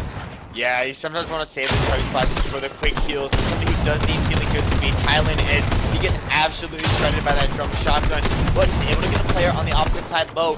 Great movement by Thailand, avoiding that, going for the pickaxe follow-up, actually finds him there on Crazy. There's going to be another player on his wall right now. He looks to edit out, trying to find some space. Luckily, Drugstore is able to kind of back them up in this fight. Going up, being super aggressive, only 19 HP, and luckily, Drugstore and Thailand are able to pick up both those eliminations, but they almost did fall there. That was so close. And oh no, this is El Chavo. This is Slam in the distance, and they were low from that previous fight, so they got to look to get out. Maybe gonna hop in the car and drive off there, but they have already gotten the 30 white damage tag. They know that those players are low, so I wouldn't be surprised if they invest any mobility to try and catch up to that team. Well, the thing is, do they have the mobility too, right? Like, if they had a launch pad, they probably would have used it there to get up to the car, but I doubt they had it because they've been going, right? This team has been non-stop since the moment they hit the lobby, so they continue to move forward. Impressive to say the least, but now it looks like they're kind of stuck being a little bit slower, considering they need to figure out where these other teams are. But no, as I say that, they get that pad, and now they're moving yet again, looking for more teams to go up against. But speaking of teams to go up against, Thailand gets a really nice tag here onto this player. The shots are exchanging. Thailand actually taking quite a bit of damage. Needs to be careful. Looks like the Drugstore is separated. Does get the knock, but it's very, very weak. 58 HP in a dream, as now shots from Slam & Co. are coming in from the distance. Yeah, this is a dangerous situation. They went from one fight to another fight, had to avoid Slam and El Chavo in the distance, but unfortunately Danger's up on their doorstep again. They are going to maybe look to finish up this duo that they were fighting before, but because they now have another team in the mix, it becomes a third-party situation, and that's where it gets dangerous. Thailand is going to look to go for high ground here as Slam picks up the elimination that he could have had if he acted a little bit quicker. He's going to hop in the bush, but there's a little sound cue there. I think Slam realizes it's there as El Chavo picks up his teammate out to 2v1, and it's going to be Slam with a huge pump right there, shutting down Thailand and Drugstore. I'm lost for words. 19 eliminations, and there are still 10 players left. Could you imagine a close to 30 elimination game here with all of the talented players that are playing? This is unheard of. The game continues though. Slam now pushing forward here towards some of these other players, trying to get some more eliminations as Sheep and Court here right up on top in the blimp. Actually a pretty solid play in my opinion for them, because it's less likely that a team's going to try to commit to the blimp here with all the action that's taking place downstairs. Yeah, the good thing about the blimp is there's no real way that anybody can like shoot out the blimp. It's just up there. It's floating up there, suspended, propelled up. You got zip lines up and down. You have a lot of mobility to use on top of the blimp as well. You have the cannons, and you can kind of glide off the blimp in a special way, as well as the fact that everything up there is indestructible. So if you're getting pressured, just sneak behind an indestructible wall and you will be perfectly fine. Kurt manages to find some chug splashes, probably just going to use them on himself there. Yep, there we go. And now this team is looking good. They're in a really good spot to maybe play for the win there. But remember, Slam is still in. Slam gets Penji again? How? I'm so confused. I feel like this is the 5th time we're seeing Penji get eliminated by Slam in this game. Yeah, it's happened quite a bit. We keep seeing Penji somehow get back into the game, but that's a committed teammate right there. That's all I gotta say. Like, if you're able to get your teammate back in the game time and time again, honestly, good on you. But you also need to start learning to avoid Slam and Co, because they keep finding you, man. They are relentless when they find players. They are relentless when they find players, but you talk about the learning experience, and I think that's a great learning experience for them. Here, I mean, Sheep and Quirt right now are not really looking to avoid Slam. They're actually putting down some tags in the distance, and hopefully for them at least, if Slam and Chavo had a launch pad right there, I think they'd be on top of them already, but they probably used up all of their mobility so far, so they kind of have to look to take fights on foot, as we are in our top 4 right now, and we see in the distance the team that we always see in top 4, Losuki and Saunder over there. And actually they are going to look to use the pad and are going to look to disrupt Losuki and Saunder, maybe make a game where they don't get top 2. Yeah, this could be a change for them, and they need that consistency here with all the eliminations coming out for these other teams. The Slam, El Chavo doing a good job of trying to keep the pressure on, but no, it looks like they might be able to slip away. El Chavo, though, is trying to stay up with them and actually finds another team. Losuki and Co might be able to get out of this, as now El Chavo is pushing forward. El Chavo has knocked out Slam. Only 100 effective HP to work with. Very, very weak. We could see our top team go down as we speak. The med mist coming out. The immediate heals so necessary as the pressure from other teams now pushing forward.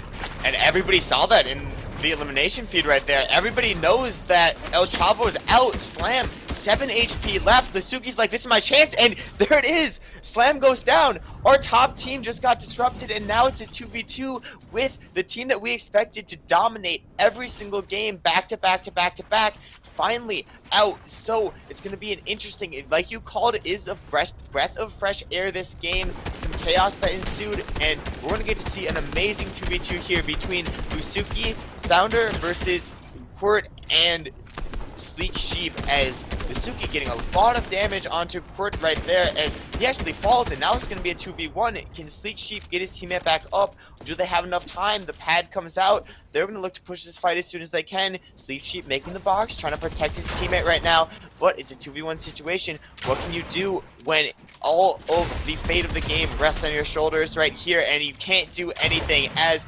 Losuki and Saunder right there pick up the Game 3 victory royale? Wow, Losuki, Saunder doing an exceptional job there of holding it down here for these teams. Impressive stuff here, to say the least. And then obviously we got to talk about Slam. El Chavo, they went down. They did go down in 3rd place. They still had more than 20 eliminations, I'm pretty sure. But still, they did not walk away with the VR. So that's actually a very solid sign there for some of these other teams, because the more points you can put on the board here, the better, obviously, when it comes to that top 5 situation. So great position for them, but I don't know that that'll shift the top spot on the leaderboard. I think we'll still expect to see Slam and Co. on the top of the leaderboard, but you never know. We could see some adjustments below that especially, but could this be a turn? Could we see Slam and Co. end up going down yet again in the next few games, because that's all it would take for that top spot to be claimed by somebody else? Yeah, and the battle for the top spot is going to be very close, and now we know it's possible. Now we know that Slam and El Chavo have this weakness. If they kind of take a too risky fight, if they go in too aggressively, they can be shut down. They're lucky that they got shut down in 3rd place that game, because that's another 20 points that they got right there. But if it happened earlier, they won't have all those eliminations ahead of time. They won't have all of the placement points going in, and it could be a completely different game we get to watch. But we're only halfway through the day, and it's been so action-packed, and it's crazy to me. I think I say this every broadcast I'm on. It's crazy to me that all the action was only packed into this small little hour and a half, and we have basically double that. And it's going to be the 3 most exciting games 4, 5, and 6 coming up next. Absolutely. But before we get into those games, a little bit of a coach mashup to share with you. So make sure to watch that video, stay tuned, and we'll be right back. What does your esports program mean to you, your students, your school? It means quite a bit. The school, we're always trying to find new things to get kids involved. It's really opened up doors for a lot of our students who just aren't active in sports or other activities, but this gives them an outlet to represent our school district. It means a lot. It's a community that they can participate in. It's a community that they've developed. It's a community that they have, that they're the champions of, right? Getting more people involved, getting kids a chance to compete at something. I mean, not everyone's a athlete, and that's okay. Not all of us can be 6'5" NBA centers, and That, and it's a pretty big motivator. Makes kids want to be eligible and passing their classes, etc., so they get to compete. So can you talk a little bit about your school's esports journey? It was my first year 3 years ago. Our second school year.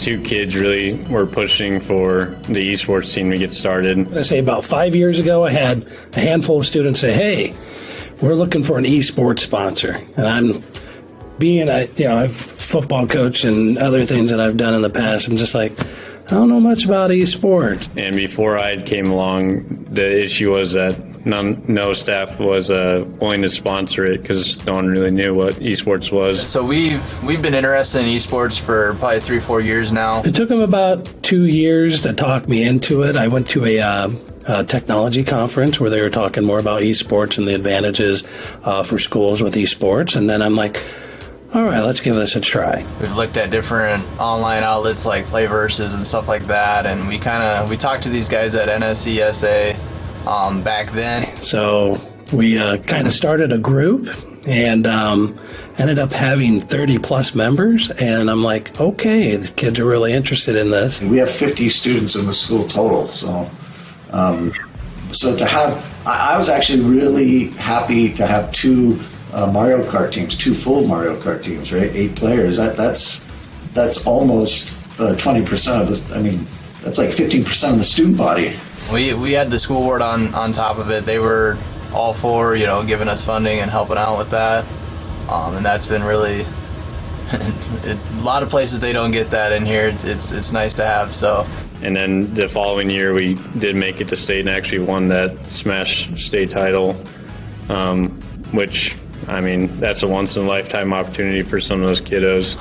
And then after that, we started doing grants and got some foundation grants and started getting equipment. And so now we have computers and we have switches and we have Xboxes, and we occupy pretty much the entire lower level of our Platteview Central Junior High School, where we meet once a week and they practice for their season or they're competing. And so it's been quite a journey. So going back to the Mario Kart team, how's this season gone for you guys? We went into the tournament, and between both teams in regular season, we'd only lost 1 match.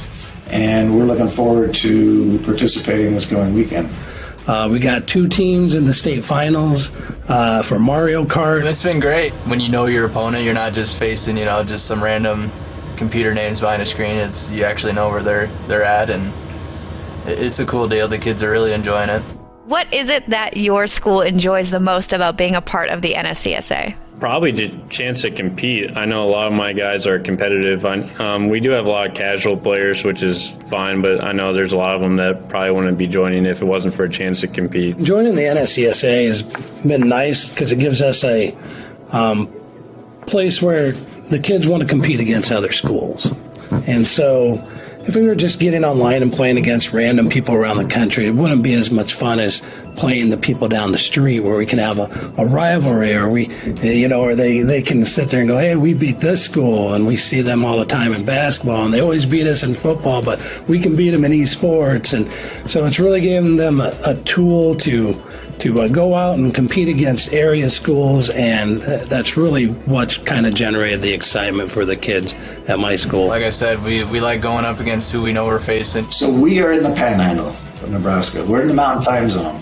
We're way out west, like in another state almost type deal. Going to those live tournaments has really solidified the competition. It kind of brings it more to life. And then through the NSESA, those people that really work behind the scenes to do that, they're unsung heroes, right? They coordinate, they schedule, they answer all sorts of questions all time of the day. They are a great support to me as the coach. And then it just opens so many opportunities to our esports athletes here at Layton. So, Coach, tell me, what are the biggest advantages for students competing on your esports teams? A feeling of belonging at their school, gives them a little school pride. Get to compete with friends. We kind of have a good time, good laughs. But it's also competitive nature. We got a lot of competitors on our team. Pulling kids that aren't out for, other sports. It's just opening doors, right? I mean, I would say in the next 10 years, esports is going to explode at the high school and specifically at the collegiate level. The opportunities to go to college, I believe, under an esports scholarship in the next 5 years, huge opportunities. So what does it mean for your school to move on to the in-person state championship? It's a big deal. I mean, the kids are super excited. They were super excited back in the fall when we went to the in-person state competition there. You can only play remote so much. It's like, it's good to have kids finally see the people they're playing against. The journey is so much more valuable than the end result, right? Get parents involved, some other people watching the streams. It's going to be great. I think it's every gamer's dream to kind of be center stage, competing against a different school. It's a once-in-a-lifetime opportunity for most of these guys. Growing up, that was never something I would have dreamed of, and now it's a reality.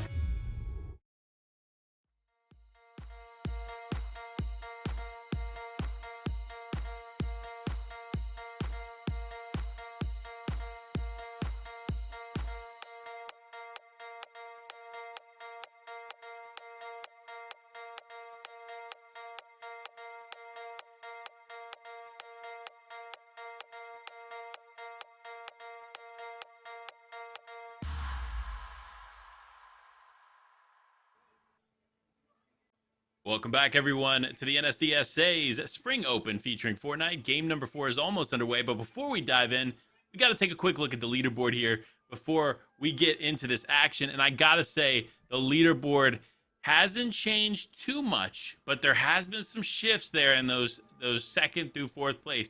So, again, if we see Slam and Co. go down early, we can see that top spot claimed. But Saunder and Co., 80 points, getting their first VR of the day.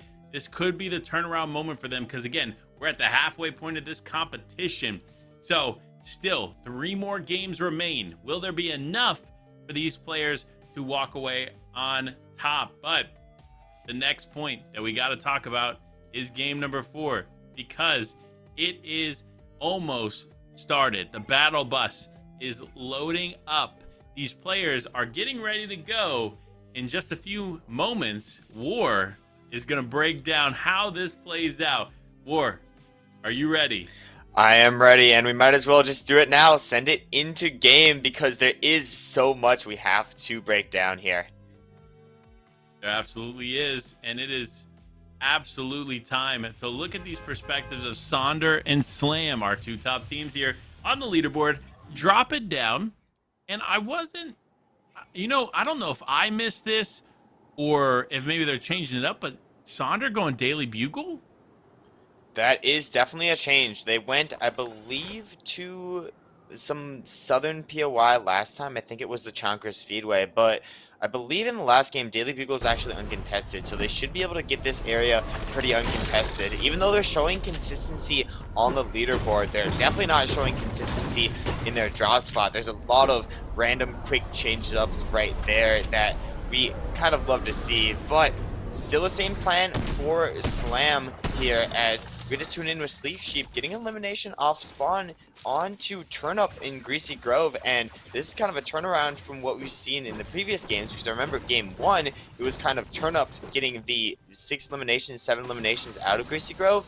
Now it's the complete opposite. The Sleep Sheep has kind of taken over, just like he's taking over on the leaderboard. I believe they are in the top 5 right now, and if they get this next elimination onto Ice, that's only going to shoot them up higher and higher on the leaderboard. It absolutely will, and we actually just had the opportunity to talk to Sheep there in chat there for a little bit.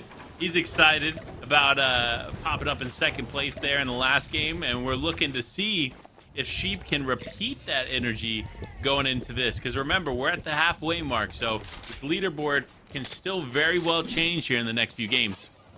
Yes, it can, and some of the changes we're seeing, Camp Cuddle contested by, I believe, 4 teams. You can see those arrows on the mini-map in the bottom right corner right there, and some of the action is already breaking down as Tommy picks up the elimination onto Brodus, and this could be the signal for Bandit and the Mallory to start pushing into this engagement, pick up a few sort of free eliminations, because every time a certain team actually starts to take a fight, it is risky. You do trade damage back and forth, so these third parties in certain situations are usually the ones that benefit the most because they have the second look into the fight. But here comes the fourth party in by Desperado, Madman, and B-Walk right here. Desperado only has the SMG and the sniper, but the sniper can hit very hard, and the SMG is probably one of the most powerful weapons in the close range. But he gets cracked up right here, and he's actually taken out there by Tommy and Paris as B-Walk trades back. Now it's a 1v1 situation. Both teams gonna get the off there, I believe. B-Walk jumps down, and now we have a straight up 1v1. B-Walk a little bit lower on ammunition. If he gets the siphon, that's going to be his full health regenerated. Yes, it is. It's going to be a few shots in by B-Walk here, and he cleans up that fight right there. He's going to be rewarded with the gold legendary striker pump there, and great start to the game for B-Walk and his teammate, as long as he's able to pick up that reboot. Yeah, and it was good on B-Walk to readjust there in that fight. You saw him miss a shot, and instead of just letting that auto shot, he just keep going. He took a moment, stopped, and then aligned that shot perfectly to ultimately get that elimination. But people looking to get some eliminations, it's Greco and Snipe LOLX. Well, I can't snipe, let's just say that. But, I don't believe that. I believe he knows how to use a sniper here. But regardless, Greco now going to find one of those nice crows in the game. If you don't know, there are crows in the game in epic and legendary variants that when you take them out, just like Greco did there, you can actually get really great loot. Whether it be epic or legendary loot items throughout, there is some really incredible stuff that you can pick up from them. Yeah, and rewarded with a auto shotgun there. That's going to be great if they actually decide to take this fight in Chankra Speedway here. But I mean, overall, just a good start to the game. If they want to rotate out of here, I wouldn't be concerned by that because, remember, placement points are so crucial. Every 2 eliminations that are gotten, every duel that's wiped out, that's going to be another placement point for basically everybody in the lobby. So you can kind of just, wait through your placement points and take your time. But you see in the feed right there, they're not waiting through the placement points and taking their time. They're going in, and just like Drugstore is right here, trying to trade out damage, but actually gets punished in return, and now going to go up for high ground, trying to take some control of this fight as Thailand is going to go in onto the low ground and clean up that elimination. Now it's a 2v1, and not enough love is marked out by this team, looking to run away, run to the hills, get back into Sleepy Sound, and maybe be able to play for his teammates' reboot card later. Yeah, I mean, look, that's kind of what you have to do, right? And especially in the new meta with the adjustments to the reboot cards and bans. If you don't know, for those at home, it's actually a lot longer that you can wait to pick up a reboot card. And there are more reboot bans across the map here in recent seasons. So huge adjustments to the game and huge W's, in my opinion, for competitive play. So really exciting to see how that's going to continue to play out. But Greco, I can't snipe. Quickly getting the eliminations they needed here in this space. So now that Chonkers is their own, they're going to be able to loot up, start rotating, and get their way into zone. We gotta talk about like Chonkers Speedway as a POI. It is so powerful. It has a ton of metal, a ton of brick, and you can kind of get wood on rotation. But you also have all of these coolers. I gotta say there's probably around 15 to 20 coolers just in this small little POI area. If you don't know, the coolers have been updated this season. Actually, I'm gonna focus up on this fight right here because Ethopack Eclipse just got some huge shots down onto Crazy trying to heal up on low ground in the water. But as we talked about before, there are sharks that are looming in this water. He actually doesn't see the player behind him. That could cost Ethopack right here as he looks to reposition. Crazy gets a little bit of damage. Straight up 50-50 right here. And Crazy picks up that elimination right there as Reaper also gets elimination onto Poop Strider in the feed. And yes, that's going to be the full wipe for the duo. And it's going to be a great start for Crazy and Reaper. Great start indeed, and it's what they needed, right? We saw Reaper and Co go down early a few games back, but they are not planning on doing that today. But a team that's also not planning, it's Bandit and the Mallory planning on trying to stay in it as they take this fight. And it looks like it's two separate teams. The team they started with has gone down, but now another team has wanted to get involved. And unfortunately, it looks like it's going to take out the Mallory. Now it's all up to Bandit. Will Bandit be able to hold on here and get the elimination? It's actually slamming El Chavo, who's getting these eliminations. And there it is, El Chavo slams 6 eliminations on the board. Not necessarily the speed in which we saw them getting eliminations in the last game, but they're still here, they're still aggressive, and they're still putting points every moment. Hey, I'm not really complaining. If I had 6 eliminations in any game mode, I'd be happy. I typically... I don't know, me as a player, I love the bush strategies. I love the sort of slow gameplay, and in my opinion, there's nothing wrong with that. But if there's ever a game where I have 6 eliminations, and for their case, like 20 eliminations, which we could see them with at the end of this game, still a lot of players up for them to eliminate, but still a lot of threats in the area. That's a good game for me personally, and every time they get more eliminations, it keeps giving them more and more points, and looks like they may have found their next victim here. I don't know if they know that AR Saki is a solo as he's trying to drive away, but they're just going to get right in. The car is very, very low on HP. All it takes is a few more shots, and that car is going to go boom. AR Saki managing to try to get into tilted towers here, trying to create some space, but it's so hard when there's another car chasing you. That car is going to blow up. AR Saki's doing a great job of getting out, but El Chavo and his teammate right there are going to also get out of their car too and clean up that elimination. Listen, Slam and El Chavo are ruthless when it comes to setting their sights on a player, right? When they see a team in front of them, they do not stop. They continue. Doesn't matter if it's a good position for them to be in, a negative position for them to be in, they push forward and they go for it. So it's going to be interesting to see how that plays out, but also interesting here for Alien Angel. It looks like he bought the teammate. Mistaken, yeah, this is the NPC. So this is kind of a unique perspective, right? We don't always get to see what it looks like from the perspective of the NPC. So it's kind of cool to see what Alien Angel's NPC is actually doing here. And it's actually Jonesy. If you don't know, this is Jonesy. This is the man working with the 7 to fight the IO. So hopefully we'll see more about that throughout the season. But more on now, Miss Drugstore in Thailand, picking up some really nice eliminations here in the mid game. And that's going to be their 5th elimination, so they're actually kind of matching pace with Slam and El Chalva right here, and that's really impressive because we've never actually seen a team, maybe other than game 1 with Ice's team, sort of match their pace. Drugstore and Thailand showing up, and I think they're saying to themselves, yeah, we want a spot on this top 3, we want to be on the leaderboard at the end of the day and show up big. So to do that, you gotta kind of force some fights, get some more eliminations on the board. They're doing a great job of that, and there's gonna be 5 points this game just from elimination, as well as all the placement points at the same time. Hitting a little dance, showing off some love to the Fortnite community there, as we get to see their perspective. Yeah, you know, you gotta love when they show some love, right? Obviously, they get to showcase that, but a team that we haven't gotten to showcase here in the early game, Losuki and Saunder, still hanging out in Daily Bugle. So spending quite a bit of time here. Looks like they're getting all the loot they need to play this out. No eliminations on the board, meaning they weren't contested or had anybody rotate towards them. So that's solid on their part. But now it's all about surviving and getting some eliminations along the way. Remember, in games like this, you can just allow these eliminations to come to you, right? You don't necessarily have to be super aggressive and go seek them out. A lot of times these eliminations, they will present themselves to you. You just have to rotate, position yourself well, and pick off some of those eliminations along the way.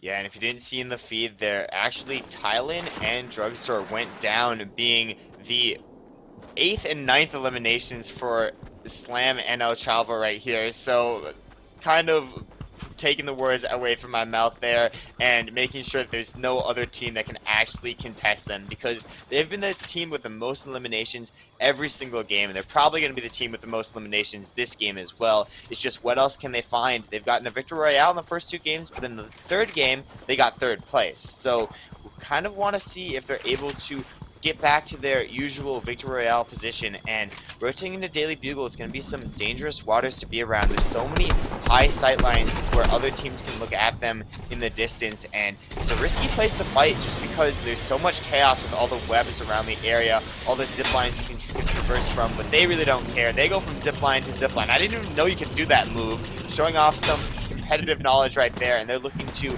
push this team below them. Yeah, and they're not slowing down either. You see them immediately pushing forward here, getting involved. These players are going to exchange some shots in just a moment here to get this fight started. And there it is, Slam connecting some big tags there, does get a knock. It's actually Brewmeister going down there, and now just trying to connect the final shots here on the next player. One shot comes through, not too much to work with, and it looks like that teammate was able to get away. Did you see what Love did there? He used the pad and threw a Firefly draw on it to try to negate the rotation. That is genius right there from Love. So unfortunately, smart. That wasn't actually able to happen, and he's trying to heal on the way up. He creates the space. This is honestly amazing gameplay from Love here, just trying to escape here, but unfortunately is going to find his demise to El Chalvo there. But I'm just impressed on this game knowledge from that player right there. I haven't even seen a play that unique, that special in a while. Yeah, you love to see it. You love to see some just players adapting to the surroundings, right? We've obviously seen these Fireflies in the game for quite some time, so to see them used in that way, honestly, shout outs to you. Shout outs to Love for trying to make that happen. Unfortunately, didn't quite break it in time, but still, the thought right there is what was more important. But speaking of the thought, it's actually Ice and Turnup still finding themselves in this game, but Slam and El Chavo are right there on the sites. Yeah, Slam and El Chavo may have something to say about that as they push up. Ice gets dropped down to 50 HP right now. El Chavo trying to trade some shots on the Turnup there. He does pick up the elimination, but he does take a little bit of damage, so this is still a winnable situation for Ice as long as he plays it right and conservative. But look at how El Chavo and Slam fight. They're together, they're side by side, hip by hip, and they find the eliminations right there. Slam is weak, but it doesn't matter. They have the loot, they can base up, they can get everything they need. Yeah, they can, and that's what you see them doing. 13 eliminations on the board, 12 players remaining, and they're looking to continue to hunt down the remainder of this lobby. They're pushing forward. It looks like now Pinji actually is getting some eliminations in the lobby as well. Now, though, it looks like they're going to go up against Alien Angel, but if Alien Angel still has their NPC with them, it's going to be tough to take that fight in a 3v2 situation. Yeah, we don't. Yeah, I mean, it's crazy to say a 3v2 when it is a duos format, but it is truthfully a 3v2. But I don't think it matters when you have El Chavo and Slam. They pick up Alien, Artsy, and maybe the NPC as well too. And I think they see Penji off in the distance, and this could be some deja vu for Penji, getting pushed by Slam and El Chavo again. I mean, you gotta feel for Penji, right? Like, you can't catch a break here when Slam and El Chavo are in the lobby. They just always seem to run into him. And of course, as we know Slam and El Chavo to do, they are relentless when they have their sights on you. So that pressure is going to continue to come through as the storm continues to close in. But you see how Slam and El Chavo are prioritizing staying in zone while getting those tags. That's what you love to see. But Penji does end up pushing further into Storm. But if the Storm continues to tick on him, that elimination will end up coming through there for Slam & Co. You see no additional healing in the inventory. Only the 6 mini shields left. But that won't be enough if Penji doesn't move quick. Yeah, and that elimination will come through. I believe it's damage after a minute after you deal damage to somebody. If they do get outed to the Storm here, that will officially be the elimination credit for them, and I think it's going to be the end. He doesn't have any heals, tries to hit the emote at the end there, and there it is. The elimination goes through. I believe that's going to be Slam. Yes, who picks it up right there. That's going to be their 16th elimination, and we're already in the top 3, so I'm interested to see who are the other teams that are still up and running in this game, and were Slam and El Chavo going to take it again, or is it going to be a different team like Saunder and Losuki in the distance that maybe are able to disrupt them?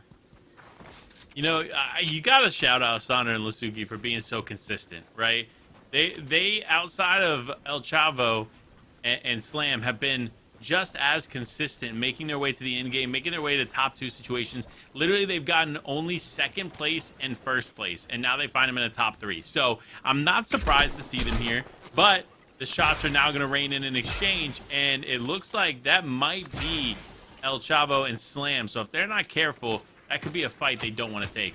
Yeah, but they've been so good at actually just rotating away from El Chavo and Slam. It's like they have a 6th sense or something. They know exactly where these players are, and they're able to kind of place equally to them, and it's because of these amazing rotations and those amazing dance moves right there from Saunder. And taking a look at the 3rd team that's up, the team that we kind of highlighted at Chonker Speedway, only on 2 eliminations, but it's going to be iSnipe and Gracio Theos right here, looking to rotate in, staying on their feet. They know it's a top 3 situation, and you got to know from the elimination feed that the players up there are going to be Slam and El Chavo, so you got to be playing very, very careful as you are getting into this endgame.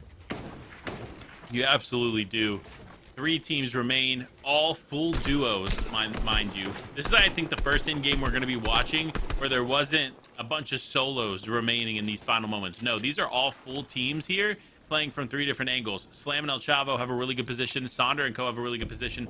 But Greco and Co look to be struggling a little bit. They're stuck on the low ground, and they could potentially be the focus of both of the other remaining teams. And there it is, the shots raining in there with the burst assault rifle. Greco getting punished at the other end. Shots just continue to rain in, the pressure folding here as Greco just tries to hold on long enough to heal. I Can't Snipe, though, taking a little bit of damage as well. Does end up building out in front of him, which is actually a really good play because this could provide some time for Greco to heal up. But no, Greco goes down. I Can't Snipe left now alone. But Slam actually taking a little bit of damage there from Saunder and Losuki. But it's only a down if... I'm not going to say it anymore because they're just pushing right in. They're going to pick up that elimination. Unfortunately, not able to find the res right there. So now it is going to be I Can't Snipe as a solo. He drops down on the bottom right screen, and he actually goes down there to El Chavo. So now we have it, the classic 2v2 between Slam and Losuki's team. Yeah, it's kind of funny, right? You see how consistent they've been to make it to the top 2, right? Outside of obviously Slam and El Chavo, of course, falling, I think, at 3rd or 4th in the last game. But regardless, they continue to find themselves here in this final spot here. But 18 eliminations on the board here for Slam and El Chavo. If they want another 20 elimination game, they're going to need to get these 2 elims as well. Yeah, and if you're actually looking at the scoreboard, these two teams have the exact same average placement with 1.66, I believe, as their average placement. But El Chavo looking to make sure that they're the most dominant team in eliminations and average placements. He's going right in with the drum shotgun. This is such a powerful weapon if he does decide to get in the face. But Saunder and Losuki playing as a duo, angles. El Chavo is demonstrating the power of the drum shotgun right there on high ground. They actually call out one of the teammates right there. That's going to be Saunder getting eliminated. So now it's a 2v1 situation. Losuki's been in this situation. Let's see if he's learned from the previous times. If he can maybe shut down one of these players and force a 1v1, it is possible. But no, Slam drops down, picks up that final elimination. Let's make it 20. Let's make it the third victory royale for Slam and El Chavo. What a consistent performance here for this team. I mean, just literally impressive from start to finish here.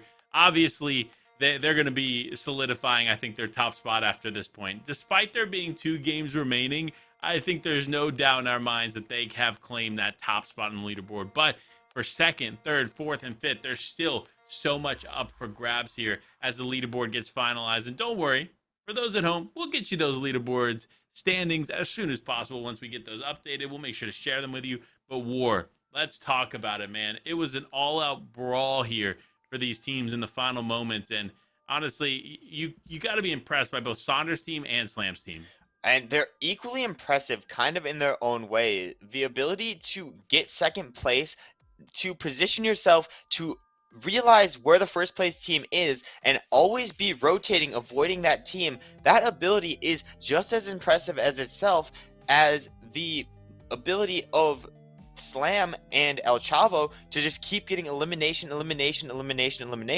These teams have not gone down outside of the top 3, and there is 15 other spots that you could be going down in, and they keep just managing to get top 3. It's just consistency that is winning the day here for both these teams. But as you said before, I'm excited to see exactly what's going to happen for this 3rd place spot, 4th place, 5th place, because it's very, very close between all of these schools, and we've seen some amazing action so far in NSESA's first Fortnite tournament.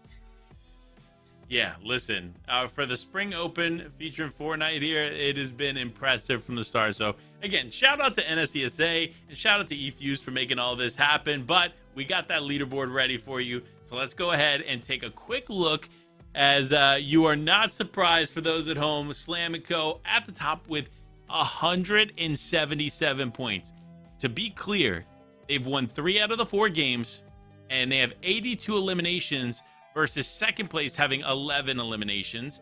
They're over 70 points, actually 75 points to be exact, over second place. But what makes this so impressive is that second place has 40 points over third. So the fact that there's such a discrepancy there between first, second, and third, wow, that is just crazy.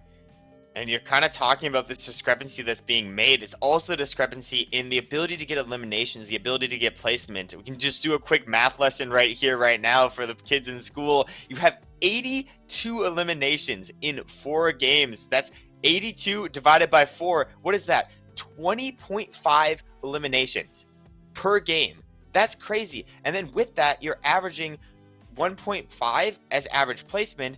And this is kind of the same for the Saunder and Losuki's team, 1.8 average placement. That is crazy in a format with so many teams, so many amazing competitors that they're able to be that consistent over and over and over again. Huge shout out to both these teams, the schools they go to, for just being so dominant today. Yeah, you're absolutely correct. I think obviously everybody involved with these players is probably super excited on the outcome so far. But you know what? We still have 2 more games left, 2 more opportunities for some of these other players to climb up the leaderboard. But with 82 eliminations for first place and 11 eliminations being the second most eliminations here in this lobby, it's going to be tough for them to claim the top 1 or 2 spots. But for 3rd through 5th, there's still a lot more on the line. Remember, V-Bucks are on the line here as a prize. You definitely are going to want to try your best to get within those top 3 spots to claim one of those big V-Buck prizes.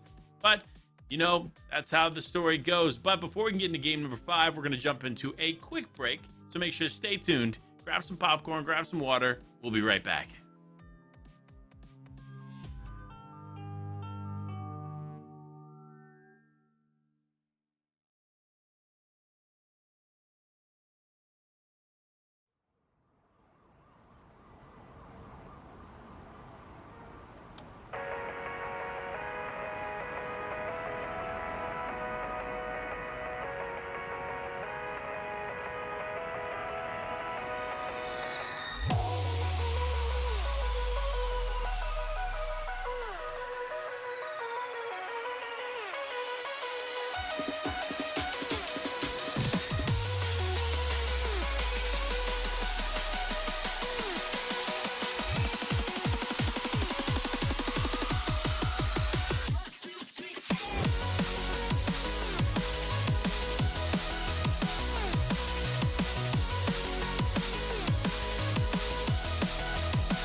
Here it is.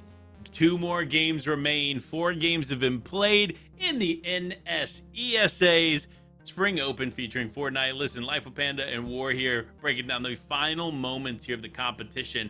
And boy, has it been a competition. The top 2 teams have shown relentless consistency here, finding themselves fighting each other in the final moments of the game time and time again.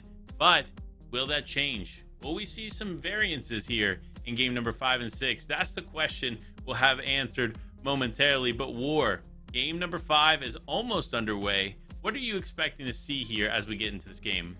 Well, I want to say I'd expect the exact same things because all we've seen from the top 2 teams is consistency, but I'm sure you know, and I also know as a veteran to the Fortnite competitive scene, Game 5 and 6 can be completely different from what you'd expect them to be. You can get a lot more aggression, you can get a lot more passive play, you can get a lot of different things, and a lot of switch-ups can happen because if you're not in the place you want to be within this tournament, you have to make those changes, you have to adapt, you have to find a way to get a strategy that actually works to you to make sure you keep hitting your consistent placements, make sure you can avoid the teams you want to avoid, yet get the eliminations on the teams you want to get eliminations on. And because right now it's so close for 3rd place, they're separated by, 3rd place is a legitimate tie right now, and 5th place is 1 point off them.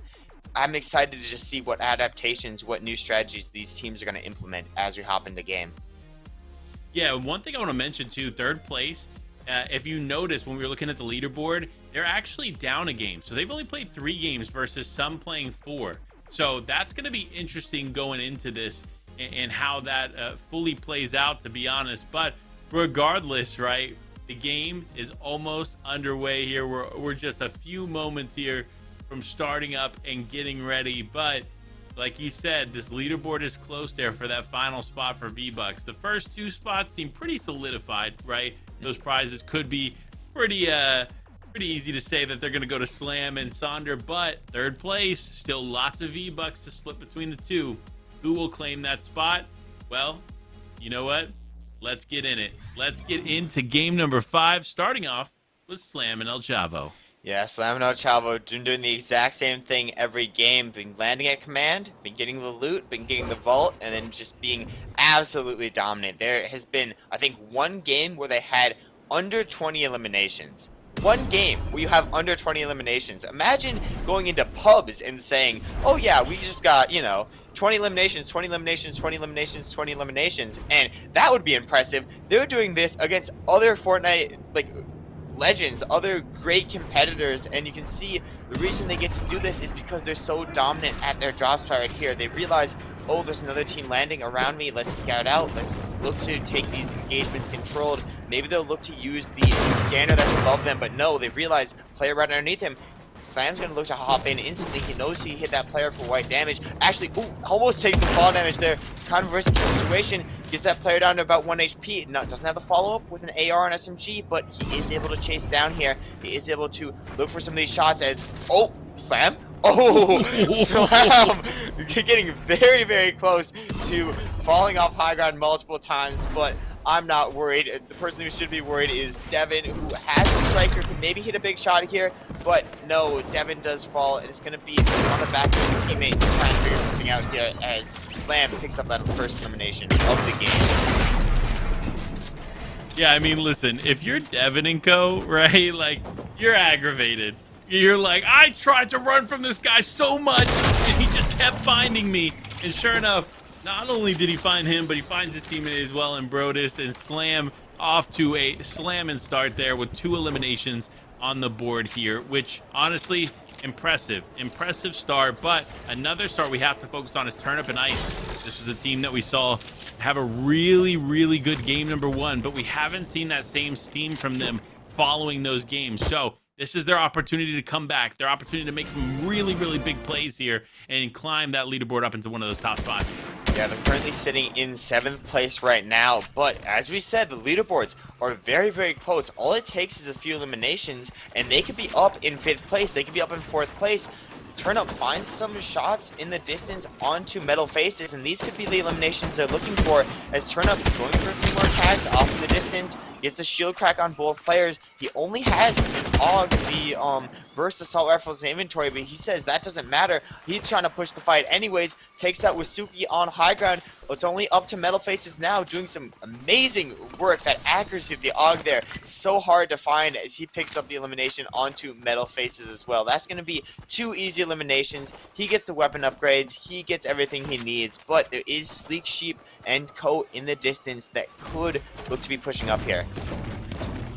They're looking to push up, but Saunder, Losuki doing a good job here of just staying the course, doing great things, staying pretty consistent, right? They got an elimination on the board, meaning they got into an early game engagement. However, they haven't gone down. They didn't use a ton of resources, and they still have plenty of time to continue to loot up, get their mats squared away, and play out the remainder of this game, which we know they can do so well. Yeah, and I kind of like the drop spot switch ups here. Every single game, I believe they've dropped at a different place each time. I think they went Jones's, they've been to Chonkers, they've been to Daily Bugle, they've been to Coney. They've been all around the map, and they're kind of showing that, oh, we have the map knowledge to kind of do well out of any of these places. Let's just, do well out of every single one of these places and switch up our drop spot every time. And each drop giving them different benefits. They play the zone rotations perfectly in each situation. And if you're a competitive team, you typically have your set path. You have your drop spot. You go here, here, here. You rotate like this if the zone pulls this way. You rotate like that if the zone pulls that way. They're showing they have the knowledge to do this out of every single spot they are in here. And now we're going to flip back over to Turnip and Ice here, who it looks like they found another elimination, and it's going to be Sleek Sheep off in the distance. Now, if they took down Sleek Sheep here, that would be huge because Turnip and Ice are in 7th overall, and Sleek Sheep is in 4th, so they're in direct contention for the top 5 situation here as we switch over to this T-pose. I'll let you take this one, Panda. I don't even know what to say. Hey, listen, you love the T-pose. It's one of my favorite emotes in the game, of course. And they seem to be rocking it here just south of the Joneses, which actually, if you look at the Calamity skin that Etho Pack Eclipse is wearing, this came out around the same time as that outfit. So really nice to see the combo being worn, used in the bush here, but I'm interested to see what they're going to do next, right? It looks like they're just being patient, right? They don't need to do too much, right? I think at this point they just need to avoid the sights of El Chavo and Co and Slam, but regardless, it really is going to boil down to these next few moments for these teams, just like this for Ice and Turnip. Great start here, 3 eliminations, but Sheep now creeping up here close by. Could this be another elimination for Turnip and Ice, or could this not go in their favor and Sheep pick up another one? Yeah, but remember that Sleek Sheep's teammate did go down, so he knows that it's a duo that he could go up against, so I think he got that damage just to make sure that team wouldn't actually push up on him, and now he's probably going to find the reboot card, be able to rotate out and get the reboot for them, his team. But focusing up here onto Ice and Turnip, just making the rotation pretty casually here. But now we're going to actually switch over to Desperado Madman, who's actually looking to contest the vault against Slam and El Chavo here. And I'm wondering how this fight's going to go down, because it seems like Slam is backed up into a corner here, literally and metaphorically. If Desperado Madman and V-Walk can get through this wall, it could spell disaster for Slam. Yeah, and I'm kind of curious where El Chavo is, right? Slam needs to really back up and go through the porta potty and get out of this fight, right? But no, it looks like Slam's going to be kind of just cornered. There's nothing else he can do. It turns into oh no, El Chavo's out. El Chavo and Slam are completely out here of game number 5. That was unexpected. That was unprecedented. I thought they were just going to save the Consistency Warriors, and now there's this whole spot that's opened up, this whole completely different gameplay. We knew that game 5 and game 6 were going to be different than what we expected, but them going down so early means that we're going to have a lot more teams still up and on their feet in endgame because we don't have this team dropping 20 eliminations on the lobby every single game. We're going to have new teams in endgame, a sort of fresh start, and this could be the chance that Losuki and Saunder are looking for right here to kind of shoot their way up the leaderboard and start pushing potentially for the first place spot. Pushing for that spot. Will they be able to take it here as the game continues on for them? But regardless, remember, going into this, there was like a 70-point or 75-point difference. I think there's potentially like an 82-point difference now in what they've been able to accomplish, right? But we won't know until the game is over. If they get a ton of eliminations here, this could be the first stepping stone to them getting back in the conversation here for first place, because all it takes is Slam going down early this game, Slam going down early next game, and Saunder and co can easily climb up with the right amount of eliminations, of course. Yeah, and we're gonna tune into Little White here. I think there might have been a team weight swap by these players, because I believe that Little White started off with Dead Space, but no longer with Dead Space anymore. Now he's in this interesting fight with AR Saucy right now, and it seems like there's 3 teams in this area. One of the teams being Greco here, getting backed up into a very, very awkward position. Luckily has a lot of mats, but I think the ramp is going to be inverted for them down there. Ice Lamp actually takes out Saucy on the low ground, and now Greco has to create some space. He has to get these big shields or these minis off. Looks to go for the mini and then the big, and hopefully I Can't Snipe is going to be able to back them up in this fight. Yeah, this is actually kind of interesting. Like you mentioned, it looked like Lil White is no longer with Dead Space. That could potentially be the reason they haven't been able to play the full 4 games. But regardless, they're still in it. They're still in contention here for those V-Bucks. But Reaper King, a team that's struggling a little bit more to stay involved, now actually going up against Little White. It looked like a huge tag came out there from Little White. Reaper King trying to return the favor. It does look like trying to get involved here, but with so many teams close by, everybody involved needs to be careful. Yeah, and it looks like it's going to be the 2 solos and then the duo of Greco and Co here. Greco and Co have so much health. They have so much to work with here. So they can kind of be the instigators. They can kind of look for the aggression, but they have to do it together and they have to do it carefully, because Reaper is a very, very strong competitor, even on low HP with that legendary AR and the blue striker here. There's a lot that can happen here, and Little White showing off the same amazing prowess as a player as they get the shield crack and are actually maintaining height. So I'm not sure if Greco knows what's happening right here, as Greco's teammate actually goes down. That's I Can't Snipe being taken out, and now we have a 1v1v1. A 1v1v1. Honestly, not what I was expecting when we initially tuned in and we saw Little White was alone. Greco had a full team. But now, like you mentioned, it's all down to some solo players competing to walk away, not only with eliminations, but survive in game number 5. But it looks like Greco might actually try to get I Can't Snipe here back into the game. But no, as I say that, it looks like potentially some sounds were close by. They start to take careful. Now Reaper King and Little White, they're fighting, and I Can't Snipe has returned. But no, of course, again, as I say it, things start to change. Reaper King dives directly into I Can't Snipe, and now the fight is again paused for a moment. And I don't know if these players can follow what's going on in this fight. I don't know if I can. All I know that happens there is Little White picks up the 2-piece onto I Can't Snipe and Greco, and now it's going to be a 1v1. I'm not even sure if Little White knows that Reaper King is here. Maybe the visual sounds coming into play here as looking to edit up. Yes, the way he's building, he definitely does know, but just trying to identify the position of this player right underneath his build. All he needs is a single shot, but misses the shot. Reaper King trading back a little bit of damage right here. White trying to jump in the box. Huge 70 tag right there. All he needs is one more striker shot. Actually missed the first one, but the SMG follow-up is good. He's going to clean up the elimination. He's going to hit a few emotes right there. The football comes out. The oh no you don't right there. And he's hopefully going to be able to pick up AR Saucy and regain his position in this game. But the fight went on for so long. Got these other 2 in the distance.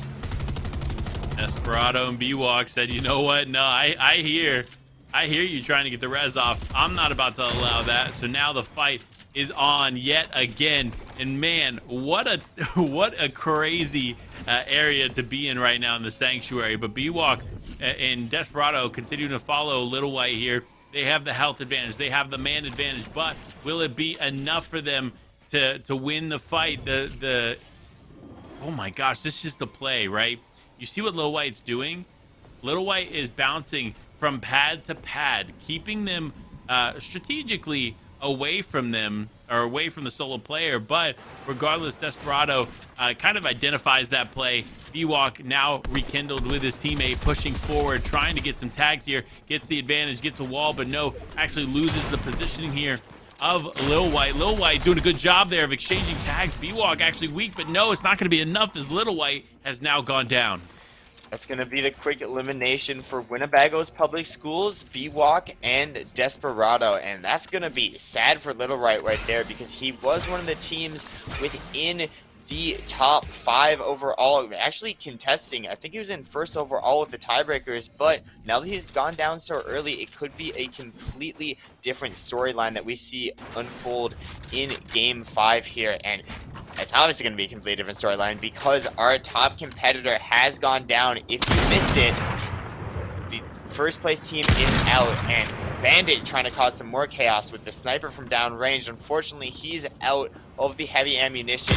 Maybe able to have his teammate drop him some, but for now it looks like they're just playing stationary in Rocky Fields.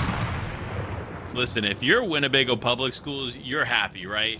The representation they have here between Bandit and Mallory, you got them being represented by Saunder and co. You got, obviously, like we saw before, Desperado and B-Walk. I mean, so many top-tier players here competing, representing Winnebago Public Schools, and they are doing such a phenomenal job there with their esports, clearly favoring some of these great players and what they're able to accomplish. But so many great schools here making some big things happen, whether it be Beast and Pip Dog being represented by Northwest and Grand Island Public. Like, there's Purple Wishes. There's so many just talented players, but also incredible schools supporting them behind the scenes. So just great overall. Exciting to see how this continues to play out, because there is still just a few games left to fully play out here today. Yeah, few games left, and that really means you have to make every game count. Miss Drugstore actually looking to make this game count by getting a few eliminations. Them and Thailand are actually going to try to start this fight against the Losuki duo. Drugstore finds one, but unfortunately their teammate does get traded back. Now it's going to be a 1v1 between Drugstore and Saunder here, and there are some teams in the distance, so this could spell disaster for actually both of these teams, as now they're both solos in a duo format. That's going to be so much harder to actually stay alive for all these placements. You're absolutely correct, and if Saunder can just stay kind of quiet as a solo player, might be able to get away from this, but I'm actually not sure. I'm not even seeing Saunder close by, so either he could have potentially went down, or he's done a good job successfully disengaging here. But regardless, that's not the solo we see. Normally, there it is, Saunder there in the distance, but normally it's actually Losuki we see as a solo player. So it'll be interesting to see how this continues to play out, but Sheep getting involved, gets a knock there, really solid knock there, but no, it's actually shots onto Ethopack and clips. Ethopack now having to back up as Sheep and Court here continue to survive. I'm pretty sure we saw Court go down there early in Greasy Grove, but it looks like Sleek Sheep able to get his teammate back in the game and make some things happen. And this is big for Sleek Sheep, because before this game they were in 6th place overall. Now they're looking at a chance to actually contest top 3, and that's a big 2,000 V-Bucks for the team that places 3rd. So it's going to be massive if they're able to have a big game here, but somebody else who's still looking to have a big game, they may have sort of solidified themselves on the leaderboard in 2nd overall, but there's obviously a lot more to fight for. Here is Saunder. He gets chunked down, and it's going to be Desperado Man who finishes out that elimination with the help of his teammate B-Walk. Yeah, I mean, look, just incredible stuff here for the team and what they're able to accomplish. Now, you see, this is actually, if I'm not mistaken, is this the new pickaxe that just came out this season? Because yeah, it's actually editable. This was one of the cool things that I saw when this battle pass came out. I was like, man, this pickaxe is actually kind of dope. But regardless, though, Desperado, B-Walk still in this game. 3 eliminations to put on the board. And I gotta say this, while they have been a pretty aggressive team, they haven't been consistently making it to end games. So I think going into this game, they weren't even in the top 10, but with a good game here, this could easily turn the tide for them. Yeah, they definitely have the potential to do great things. Before this game, I believe they had a total of 6 eliminations, and in this game alone, they get another 4 eliminations. That's gonna kind of shoot them up on the overall elimination leaderboard, and now they're one of the top elimination teams. Obviously, nothing like Slam and Co were actually able to accomplish, but remember, each elimination is a single point, and a single point is sometimes all you need, because you can see these competitions get closer and closer. And we got the frozen Peely skins out here for Pengy and Mad Dog, one of my favorite skins. One of my favorite skins, I will say, listen, anytime anybody's rocking any variant of Peely, I'm happy with it, right? Obviously, I enjoy the Peely with the suit on as well. So there's definitely the good variants, you know what I mean? But regardless, so many opportunities here still remain, as now we're actually seeing a pretty competitive end game here in these final moments, because these players are just pressing on and staying alive here as these moving zones begin. Yeah, remember the first place team out, the second place team out. A lot of our top teams have actually gone down, and this is opening up the leaderboard for these up and coming teams, these teams that we didn't expect to do well. And I know Desperado, man, definitely expected Jay's Devil's Angel to be inside that bush. Now they're going to break out the bush, see if they can pick up this second elimination, or actually 6th elimination right there. They finish out the duo, and now they're looking good to kind of shoot their way up the leaderboard and contest for this 3rd place prize.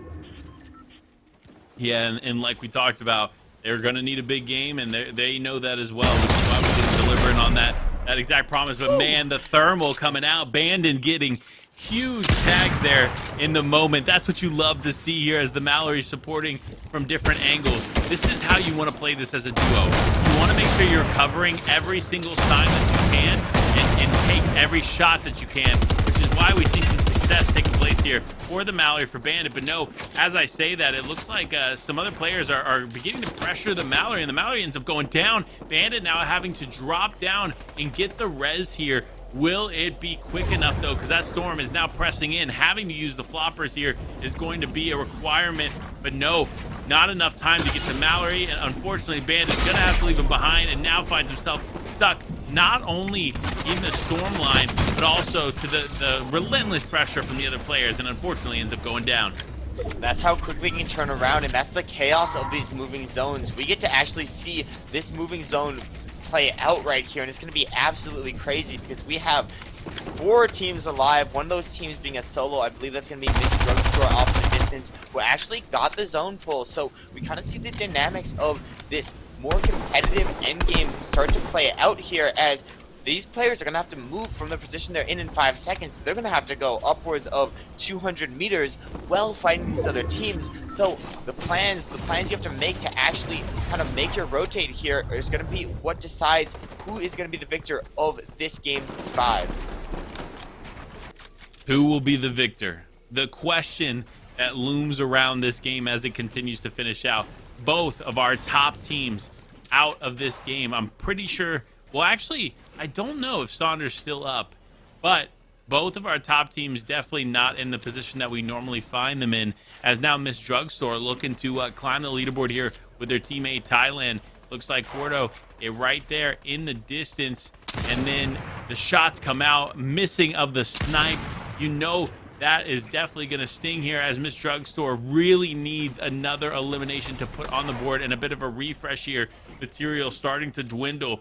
Ammunition starting to dwindle. Now it comes down to these final moments. I love how Drugstore is playing this, though. Utilizing the hill, utilizing the front side of the zone, making sure that they're the one using all the maps, not using all the maps, but unfortunately the zone's going to pull back, and this is going to be a very advantageous position for the team on high ground. But no, the team on high ground is also out of maps. The only advantage they have is they're going to be a duo, but the HP is not there. They need to find one of these eliminations. They need to get a refresh, otherwise it might be over. It's going to be Pinky right in front of them right here. They're going to put down the pressure, but they're in the zone line, and actually B-Walk goes down, trying to 1v1v1. Desperado Man goes for the shot, misses it, but this Storm is going to do all the work they need, and now it's a 1 versus 1. It's going to be Miss Drugstore on low ground versus Desperado Madman on height, but no builds, so Desperado Madman looking to desperately get into this box. Singer SMG comes out, able to kind of claim the wall, but Drugstore playing a great position in front of the zone. It's going to come down to who is able to use their materials better, who is able to survive through these moving zones and get this win. It's like you said, 1v1 situation. Desperado here in the final moments, wanting to clutch it up for his team. Like we talked about, this is the game they needed. They needed a massive game, but no more builds left for Desperado. Drugstore just has to hold him out, and that could be it here as Miss Drugstore does push forward. Actually opts out of actually holding him out. This could be the misplay here for Drugstore, and sure enough, it is. 7 HP in a dream. The shots exchange. Now, both still in it. Desperado Man needs to make something happen. Both effectively one shot away, but no, it is all over. Desperado B-Walk walking away with 10 plus eliminations and the victory royale. That endgame was absolutely crazy. We got to actually sit through 3 moving zones. It pulled back, forth, back again, and at the end of the day, that 13 elimination victory royale comes out for Desperado Madman. We kind of mentioned it before this. They weren't even in the top 10 before this game, but now I have no doubts that they're going to be in the top 10. Nevertheless, maybe even top 7, top 5, and actually in a position going into game 6, they could be one of the top 3 teams that we're going to be able to highlight at the end of today. You're absolutely right. They could potentially climb into the top 3 spots. And listen, with 1 game remaining, there are still so many questions looming around what could take place next. Could Slam & Co. go down early yet again? Could we see some shifts there in the top 3? Who ultimately will be able to walk away with that 3rd place spot? There's so many unanswered questions. But listen, we have just a few moments before we can get you that leaderboard and then get ready for the next game. But I'm pretty impressed. This has been some of the most impressive gameplay that we've been able to see. And all of that couldn't be possible without the NSESA as well as eFuse for making that happen. So thank you for that partnership, bringing that excitement here to the table for us. But I believe we got those leaderboards almost ready for you here. So we'll have to dive into that right now, actually. Let's go ahead and check out the leaderboard and get a good idea of what that top 5 is looking like. And here it is. It looks like the top 2, not much change there, but Buddy and Sheep actually climbing into the 3rd place spot with a pretty solid lead over 4th. Yeah, that's going to be a very, very solid lead. I believe that's 20, almost 20 points there, if my math serves me correct. I've been out of high school for a few years, so maybe it's not fair.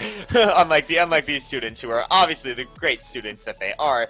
But yeah, that lead is going to be massive for Buddy and Sheep, and they have a very commanding lead on 3rd place. All they need to do is really survive till the end game. Make sure they get all the placement points. If they get a top 5 in this game, I see no reason that they shouldn't be a top 3 competitor at the end of today. But we also got to highlight the players below them. We got to highlight Ice. We got to highlight Bandit Unknown. All these great players all competing for the V-Bucks prize. I believe it's going to be 17,000 V-Bucks on the line. So a lot to play for and a lot of action still to come. Even though we only have 1 game left, I'm sure it's going to be the most action-packed game yet.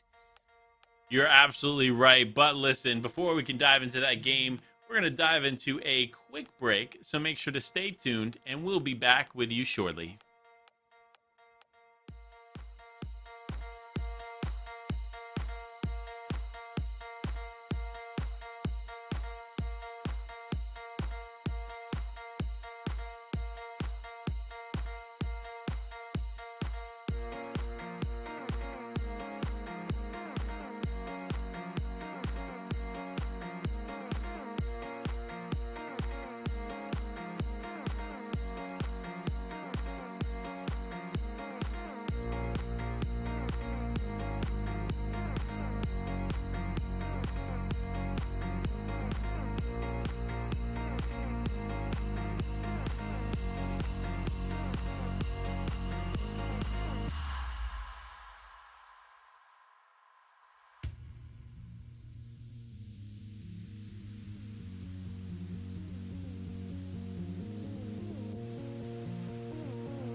Here it is, the final moment of the NSESA's Spring Open featuring Fortnite.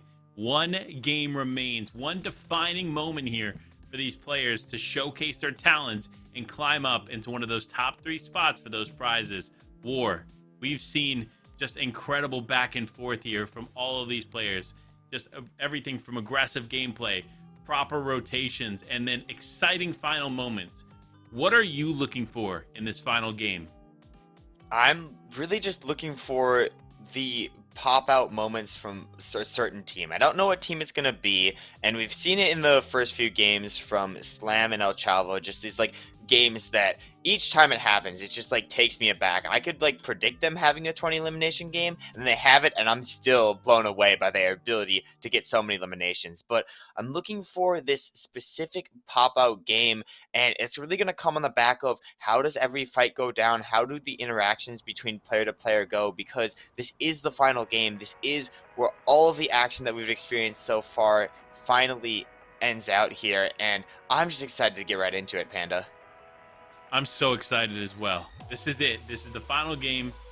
The real chance for these players to step up to the plate and walk away with some of these incredible V-Buck prizing. I mean, look, 17,000 V-Bucks is no joke split amongst 3 teams. So it's a lot on the line here for these players, and you know they're excited for the opportunity to walk away with some of this prizing. But the battle bus is loaded.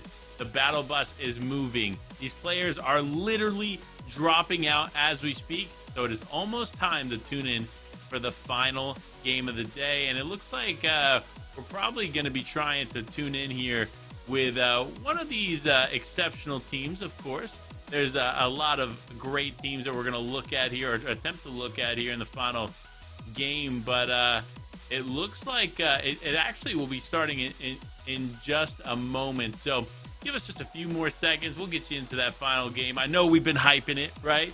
War and I are pumped. We're so excited to see what these players can do. But I think without further ado, let's check out El Chavo and Slam in this game as the game begins here for the final moments.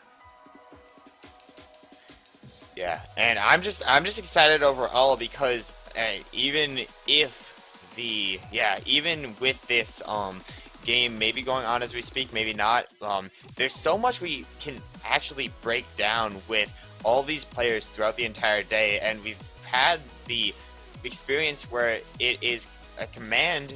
We have Slam and El Chavo there every game, but the fact that Saunder and his teammate have switched up their drop spot every single time allows for this kind of like unpredictability, and I kind of love that strategy. You don't really see it in professional like FNCS lobbies, but you see it in these lobbies, and it's really unique, it's really different, and I love to see that from that team at least. Is there anything in specific you're looking out for in these games, Panda? Oh man, I mean, look, there's so much that I've been trying to pay close attention to, right? You see the difference in play style in some of the players that we've seen here today, and now it really boils down to this: the final moment, the final opportunity for some of these teams to showcase their talent. Even if they don't place in the top 3, it really is all about taking a moment to showcase what they're able to accomplish. And here it is, Slam. Looks like lost El Chavo here in this game by himself here. Now just trying to prep for how he's going to handle his teammate being down. Yeah, and hopefully he's able to find the reboot card of his teammate if his teammate was eliminated in an interesting way. It seems like he's just like pausing, taking a second to recollect his thoughts, and here we go. Luckily, he's completely uncontested in Command Cavern, so it doesn't really matter. The only threat here to him right now is actually going to be the NPC in Command Cavern, but we've seen them take down the NPC numerous times already. I would be surprised if they get taken down again by the NPC. He actually hits the scan here to sort of identify what is around him in this situation, and even though Slam is a solo, I could see him taking on a full duo and being completely confident in that fight and actually winning that fight all by himself. Yeah, I definitely agree with you. I could see that happening from his perspective, but you see him immediately going for the vault again. It really makes me wonder if maybe he already has his teammate's card, like he's not necessarily worried about trying to go get it, or maybe his teammate, maybe El Chavo, decided to land somewhere different. You know what I mean? Tried to take on a team by himself, but maybe had fallen here. But Slam now, this could not be the situation he's looking forward to, as this NPC is just doing a lot more damage than anticipating. If Slam's not careful there, he could be going down not to a player, but to an NPC. Yeah, and that'd be very, very awkward if we see that in the feed there, that Slam went down, not to anybody in the lobby, but the NPC. But we're actually going to switch over to the perspective of... Actually, wait, speaking of that, a player just takes down Slam, and Slam's gone. So this is our first place team going down instantly early again, and our second place team in a great spot. So even though the first place team has a pretty substantial lead, it allows this second place team to sort of look up on the leader, like try to move themselves up on the leaderboard and make it sort of a close fight. Yeah, I will say this, even with a huge game, right? Let's say they get 30 eliminations and they get the victory royale. I still don't think they can top the first spot. So even though Slam's gone down early, they have taken that top spot. Most likely, we'll see, obviously, because Losuki and Saunder, it's going to be very close. If they can get a high elimination game here, there is a lot that could happen. There could be some switches up here, ultimately making some things happen. And it looks like Saunder maybe a little split from their teammate. So really interesting to see how they're going to be able to play this out. But regardless, let's hang out with Saunder, man. He got the vibes. Saunder does have the vibes, and you said they were pretty split. I think that's true, but the thing about these islands is there's not really a way that somebody can like sneak up on you. And even if they do sneak up on you, you got islands with rifts, you got islands with a lot of cover, you got all this potential, and then you have boats around this area as well as the statue off in the distance too. So a lot of rotation is possible in this area. So I have no doubt that they're doing this split rotation and split looting path with a plan. If one of them gets pushed right now, we've seen this happen so many times where one of them gets pushed and the other one is just instantly with them or instantly backing out of the fight. it's really dependent on what part of the game they're in, but I would not be surprised if they had an amazing plan for this game and they were able to execute on it flawlessly. Yeah, the execution is going to be everything here for this team, and whether or not they're going to be able to accomplish it. But regardless, nevertheless, Ethopack Eclipse, this is a player that we've seen time and time again, just holding on, doing really good at remaining consistent and staying alive for a majority of the game. They're going to probably attempt to do the same thing here. But you got to shout out this outfit, right? Like, the fit is on point here for Ethopack Eclipse as they try to just mosey on through this game and continue to stay alive. Yeah, I mean, it's also, the fit's working out really, really well synergy-wise. He has the Yeti skin on, he just have the ice back bling on the side of that. I mean, it works well, and you gotta shout out the fits in this tournament. And this team has been bringing so much like positive energy. I believe this is also the team that was T-posing in the bush as well. So a lot of great stuff from them, and a lot of great stuff from all of the teams throughout this entire competition. Yeah, I mean, so many incredible players still left here trying to make some plays, make some things happen. Saucy and Little White, again, another team in contention there for that third place spot.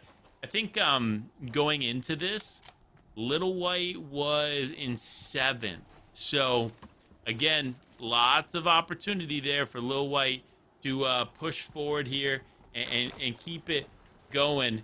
Now, one thing I want to say is a huge shout out. Obviously, we've had some incredible teams, incredible players here, but we also have incredible schools behind the scenes supporting all of this happening. Not only in the NSESA, right? You have schools like Platteville, Central, and Ogallala here, Ogallala, I should say, with some of our top players, that our current first place team in Slam and Axe, they're actually students at those schools. And so those schools working together with the NSESA to make all of this happen is huge. Listen, when I was growing up, this was not something we had.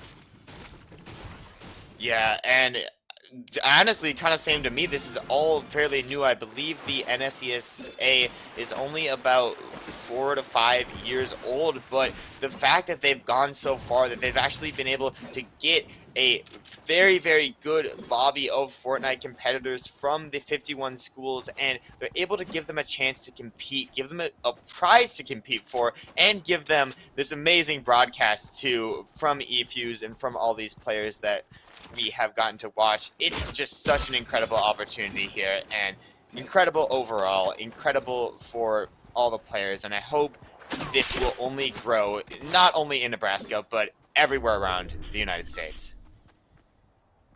Yeah, the growth is what you love to see. I know there are other organizations attempting to do the same, but there's one thing that really truly makes Nebraska Schools Esports Association different, and it's not only their just commitment level, it's what they've been able to achieve. Over 1,200 students in 51 schools. Like, that is just a mind-boggling number. So shout out to NSCSA for making all this happen. The Spring Open featuring Fortnite has been a blast to be a part of here in the final moment.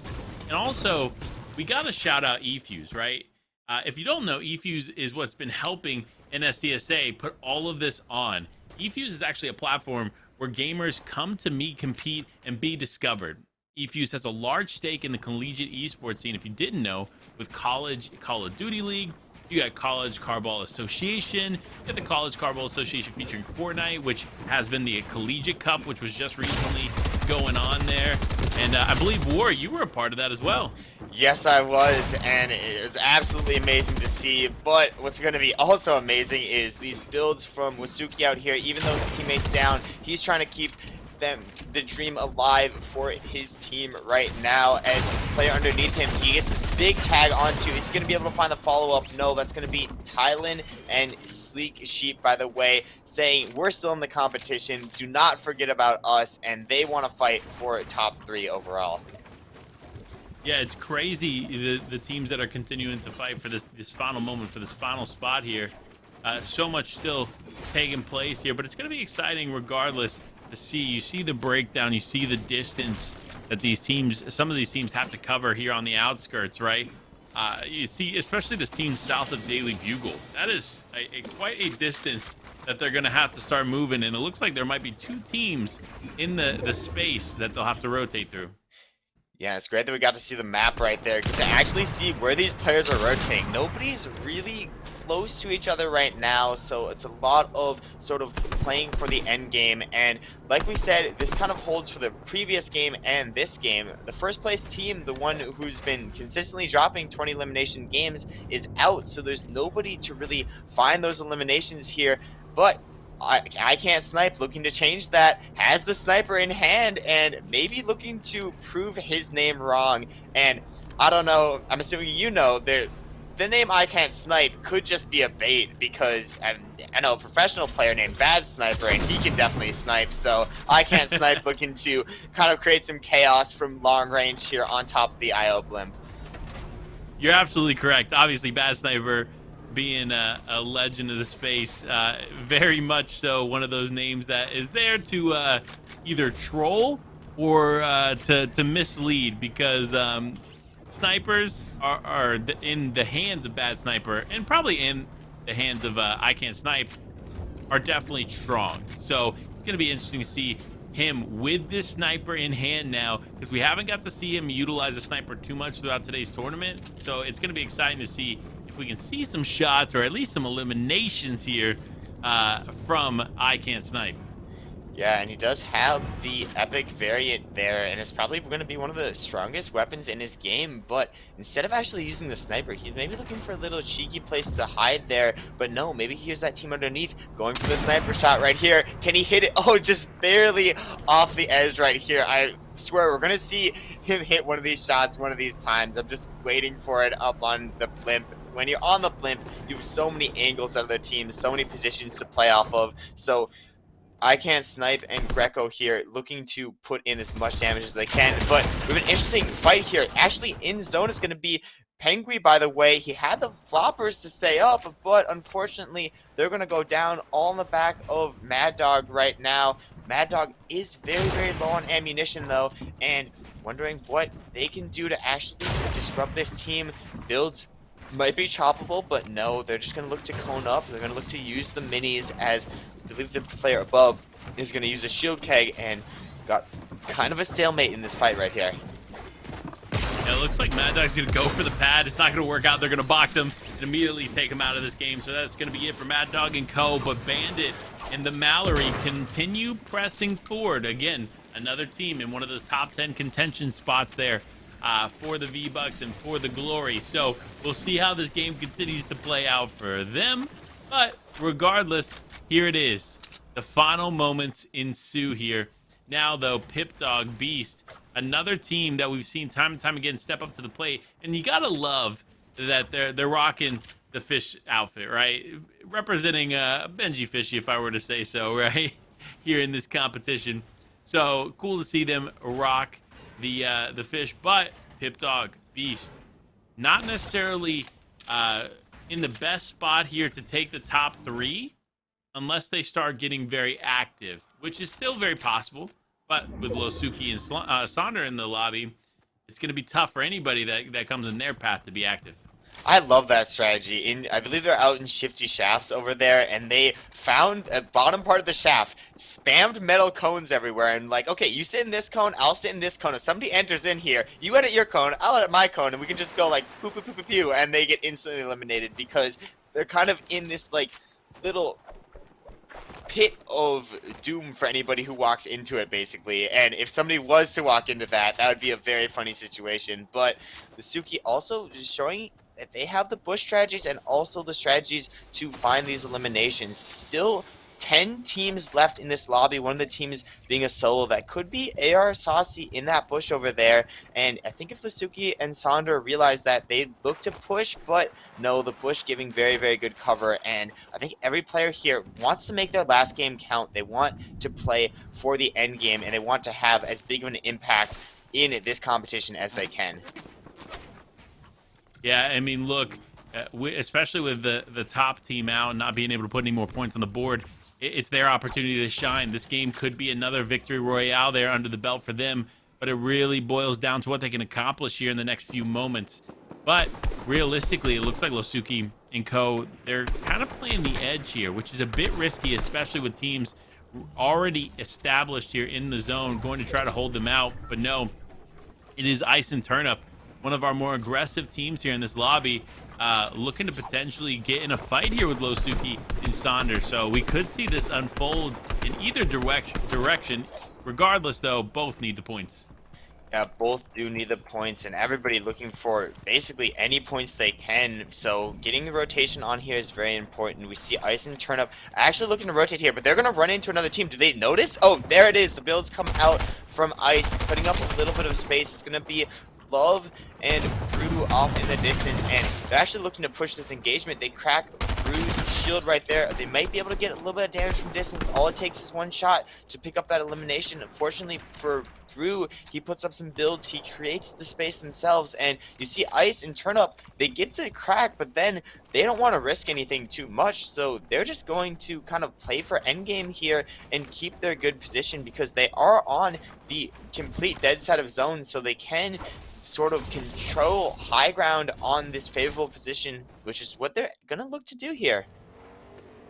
Yeah, they're looking to do it, but will they be able to hold it? Brodus, Devin Kappa, really solid spot here in zone for them. They have obviously the visual across everything going on in the map right now, so they could hold this and potentially get some really nice tags here on these players. But regardless, it boils down to what happens next. Just because they have the position now doesn't mean they're going to be able to hold it, especially with the amount of aggressive players that remain in this lobby. Yeah, there are threats on all sides of them. Even though they have the highest point, that doesn't mean somebody can't sneak up behind them. You can see Brodus kind of looking for other angles, seeing if they can call out one of the players off in the distance. He sees a team that's rotating from zone in a fight over there, maybe able to sneak in some cheeky tags. Player on the back is solo, that's going to be Thailand, but also I Can't Snipe and Greco are very weak as well. So a single good shot, if two of those burst shots hit onto one of the players below, that's going to be all they need, as I Can't Snipe picks up elimination there onto Thailand. So now it's going to be that duo, both on respectively around 75 HP, just running from zone and running from the threat on high ground that is Devin and Brodus. You know, it's funny, despite the great positioning that we see here from Devin Kappa and Brodus, the community has spoken. I put out a little word there into chat, seeing who everybody was rooting for, and it looks like Beast and Tip are actually the fan favorites here in this final game. So we'll see how it ends up ending up for them. But Saunder, Losuki, Devin Kappa, and Brodus all in great positions here, but no one quite in zone yet. Nobody quite in the zone yet, and we do have our fan favorites locked, but it is going to be actually, I think, our most stacked endgame here left. We still have 16 players alive, and the zone's not going to get any bigger, Panda. It's only going to get more and more intense, forcing these teams to fight each other. Ice kind of forced into a fight here against Bandit Unknown, as Bandit Unknown looking for the shot. Not really able to find anything. Ice able to meet up with Turn Up here. They might have to invest a pad in here, but no, unable to, as Bandit finds the elimination onto Ice. Now it's just going to be in the back of Turn Up to clutch for his team. Needs to start making the rotation here, otherwise he's going to get eaten up by zone. Bandit super weak, able to get the flopper off right there. Turn Up sees the car, very low HP on the car, so he's not going to look to take it, and he's just going to be forced to keep rotating. Luckily, the person in front of him, Sleek Sheep, is also very low, so he could maybe look to pick up that elimination. He sees the mini come out from Sleek Sheep, and that is kind of an indication. That's like, hey, this player's weak too, I can maybe take this fight, but zone's still coming in, so it's chaos kind of on all angles here for Turn Up. Chaos is probably the perfect word for this final moment. You see everybody rotating on top of each other here. All the remaining players very close here. The final moments are unfolding. Turn Up trying to survive as a solo player. So many solo players remaining here in this game. It boils down to this, as I Can't Snipe goes down. Greco by themselves here, trying to survive, trying to stay alive. But it comes down to these final moments. The armored wall in the inventory. The inventory actually looking pretty decent, except there's not much material to work with. 12 builds remain here for Greco as this game continues on. But with the amount of players that are close by, they're going to need to be super careful in the way that they handle themselves as a solo. Yeah, able to kind of sit back into old builds, but you can't sit there for too long because the zone's going to start moving. 20 HP left, 10 HP left, using the tactical sprint, getting ahead, but they can't take another tick of zone here, otherwise they will fall. They need to find some type of siphon, some type of refresh. They slide down. Are they able to go? And no, they unfortunately fall there. Sleek Sheep is going to get the credit for that elimination, and we are at our top 6 players, our top 4 teams, and it's no surprise that Saunder and Losuki are still in the game here and still in a dominant position. That they are. Saunder, Losuki looking to make things happen, but no, Beast and Pip have gone down. Our fan favorites on the last game have unfortunately found themselves falling, but Sleek Sheep here potentially picking those up. Yes, still in the game, Losuki and Saunder versus Sleek Sheep, a 2v1. Sheep just trying to build up and get in the zone, being held in the zone, but no, it is all over. Our second place team in Saunder and Losuki has taken the final victory royale of the day. That's going to be their second victory royale in the day. Even though they didn't get the most victory royales in the day, we saw absolute dominance from that team there. They had to have an average placement of better than top 2, because I can't really think of a game other than maybe that one where they fell out in like top 5 that they weren't hitting the consistent placement every single time. It felt like we always saw them in that final 1v1 at the end, 2v1 at the end, whatever the situation was. They were always there, and they definitely left an impact on the first ever Nsesa competition featuring Fortnite. Yeah, I mean, look, super excited to see just all of the incredible players be showcased today in a very special way. And obviously, their talents definitely brought to this broadcast, because boy, has this gameplay been exciting from start to finish here, even in the final game of the day. So shout outs to all the players, shout outs to the event. But we're moments away from seeing this leaderboard. Moments away from finding out who walked away on top. I know we got some fan favorite people talking in the chat, but who will ultimately walk away in the top 3 spot? And here it is, officially. Congratulations to Slam and Axe, Saunder and Vasan. Now remember, these are a little bit different than in-game names, but Buddy and Sheep, our top 3 teams on the day. Congratulations to these champions walking away with their piece of the prizing. And if you don't remember what the prizing is, let's take another look at it before we wrap up the day. Because remember, it was 17,000 V-Bucks on the line. First place walking away with 5,000 V-Bucks each. Second place walking away with 2,500 V-Bucks each. And third place walking away with 1,000 V-Bucks each. So congratulations to our champions of the Nsesa Spring Open featuring Fortnite. Again, congratulations to those champions. Tons of great V-Bucks out there for those players. And shout out to eFuse and the observers and everybody behind the scenes making all of this possible. And honestly, shout out to my co-caster in War, an incredible guy, incredible caster here to be hanging out with for the afternoon. Thank you so much for making my afternoon extremely enjoyable.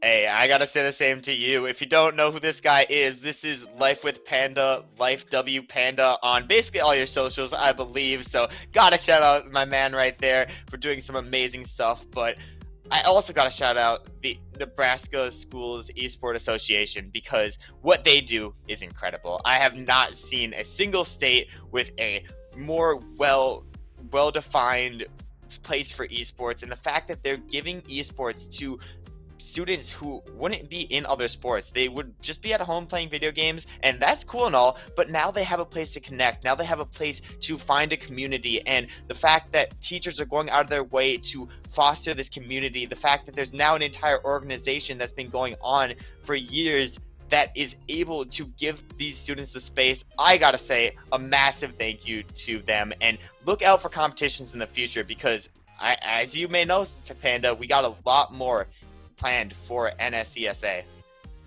We definitely do have a lot more planned, but thank you all so much for tuning in, and make sure to tune in for the championships that are in-person championships, April 29th and 30th. So make sure, we want to see you all there. But before we fully sign off for the day, we got to get some final words from the students. Hey, what's up, everybody? My name is Blonde Venom from eFuse. I'm here with Kaysen. I'm here with Garrett, aka Navy Blue. I'm here with Clara, who's our participant in the NSESA. So, what has been your favorite part about competing this year? My favorite part this year, it's just nice. it would have to be going to other places. My favorite part competing is my favorite parts of like just esports in general is like that analysis, like that really like breaking down, like because if you think about it, especially this year, Smite is a very like abstract concept. Like if someone asks me like what is Smite, I'm probably going to be like it's when you gotta go over it and then I sort of pride myself on being able to like, okay, this is probably where we're struggling, and so what do we do about that? My favorite part competing, well, it actually wasn't about the games, really, which is surprising because that's the whole point. But I like playing with my friends and being able to like connect with them closer. Able to go places and meet other people from other schools. It's pretty nice. That's awesome. It's almost like, traditional sports where like the high school team or the middle school team would get on a bus and go to another school and play at their home court. Like, it's nice to have that transfer to esports and gaming for once. Yeah, it is. It's really nice. I feel like more kids, especially more quiet kids, should try out esports because you don't always have to talk to people just to connect to them. You can just play a simple like video game of Mario Kart, Smash Bros, League. Just to connect with someone, and I feel like some forever friendships can be made over video games. I joined when there were seniors just leaving, and even now when they're gone, I still have communication with them. I still play with them daily. And for new people who join, and we make friends all the time, and we help each other out by helping each other's communication skills grow and having fun while we're doing it. One of the best ways of staying together is playing games together.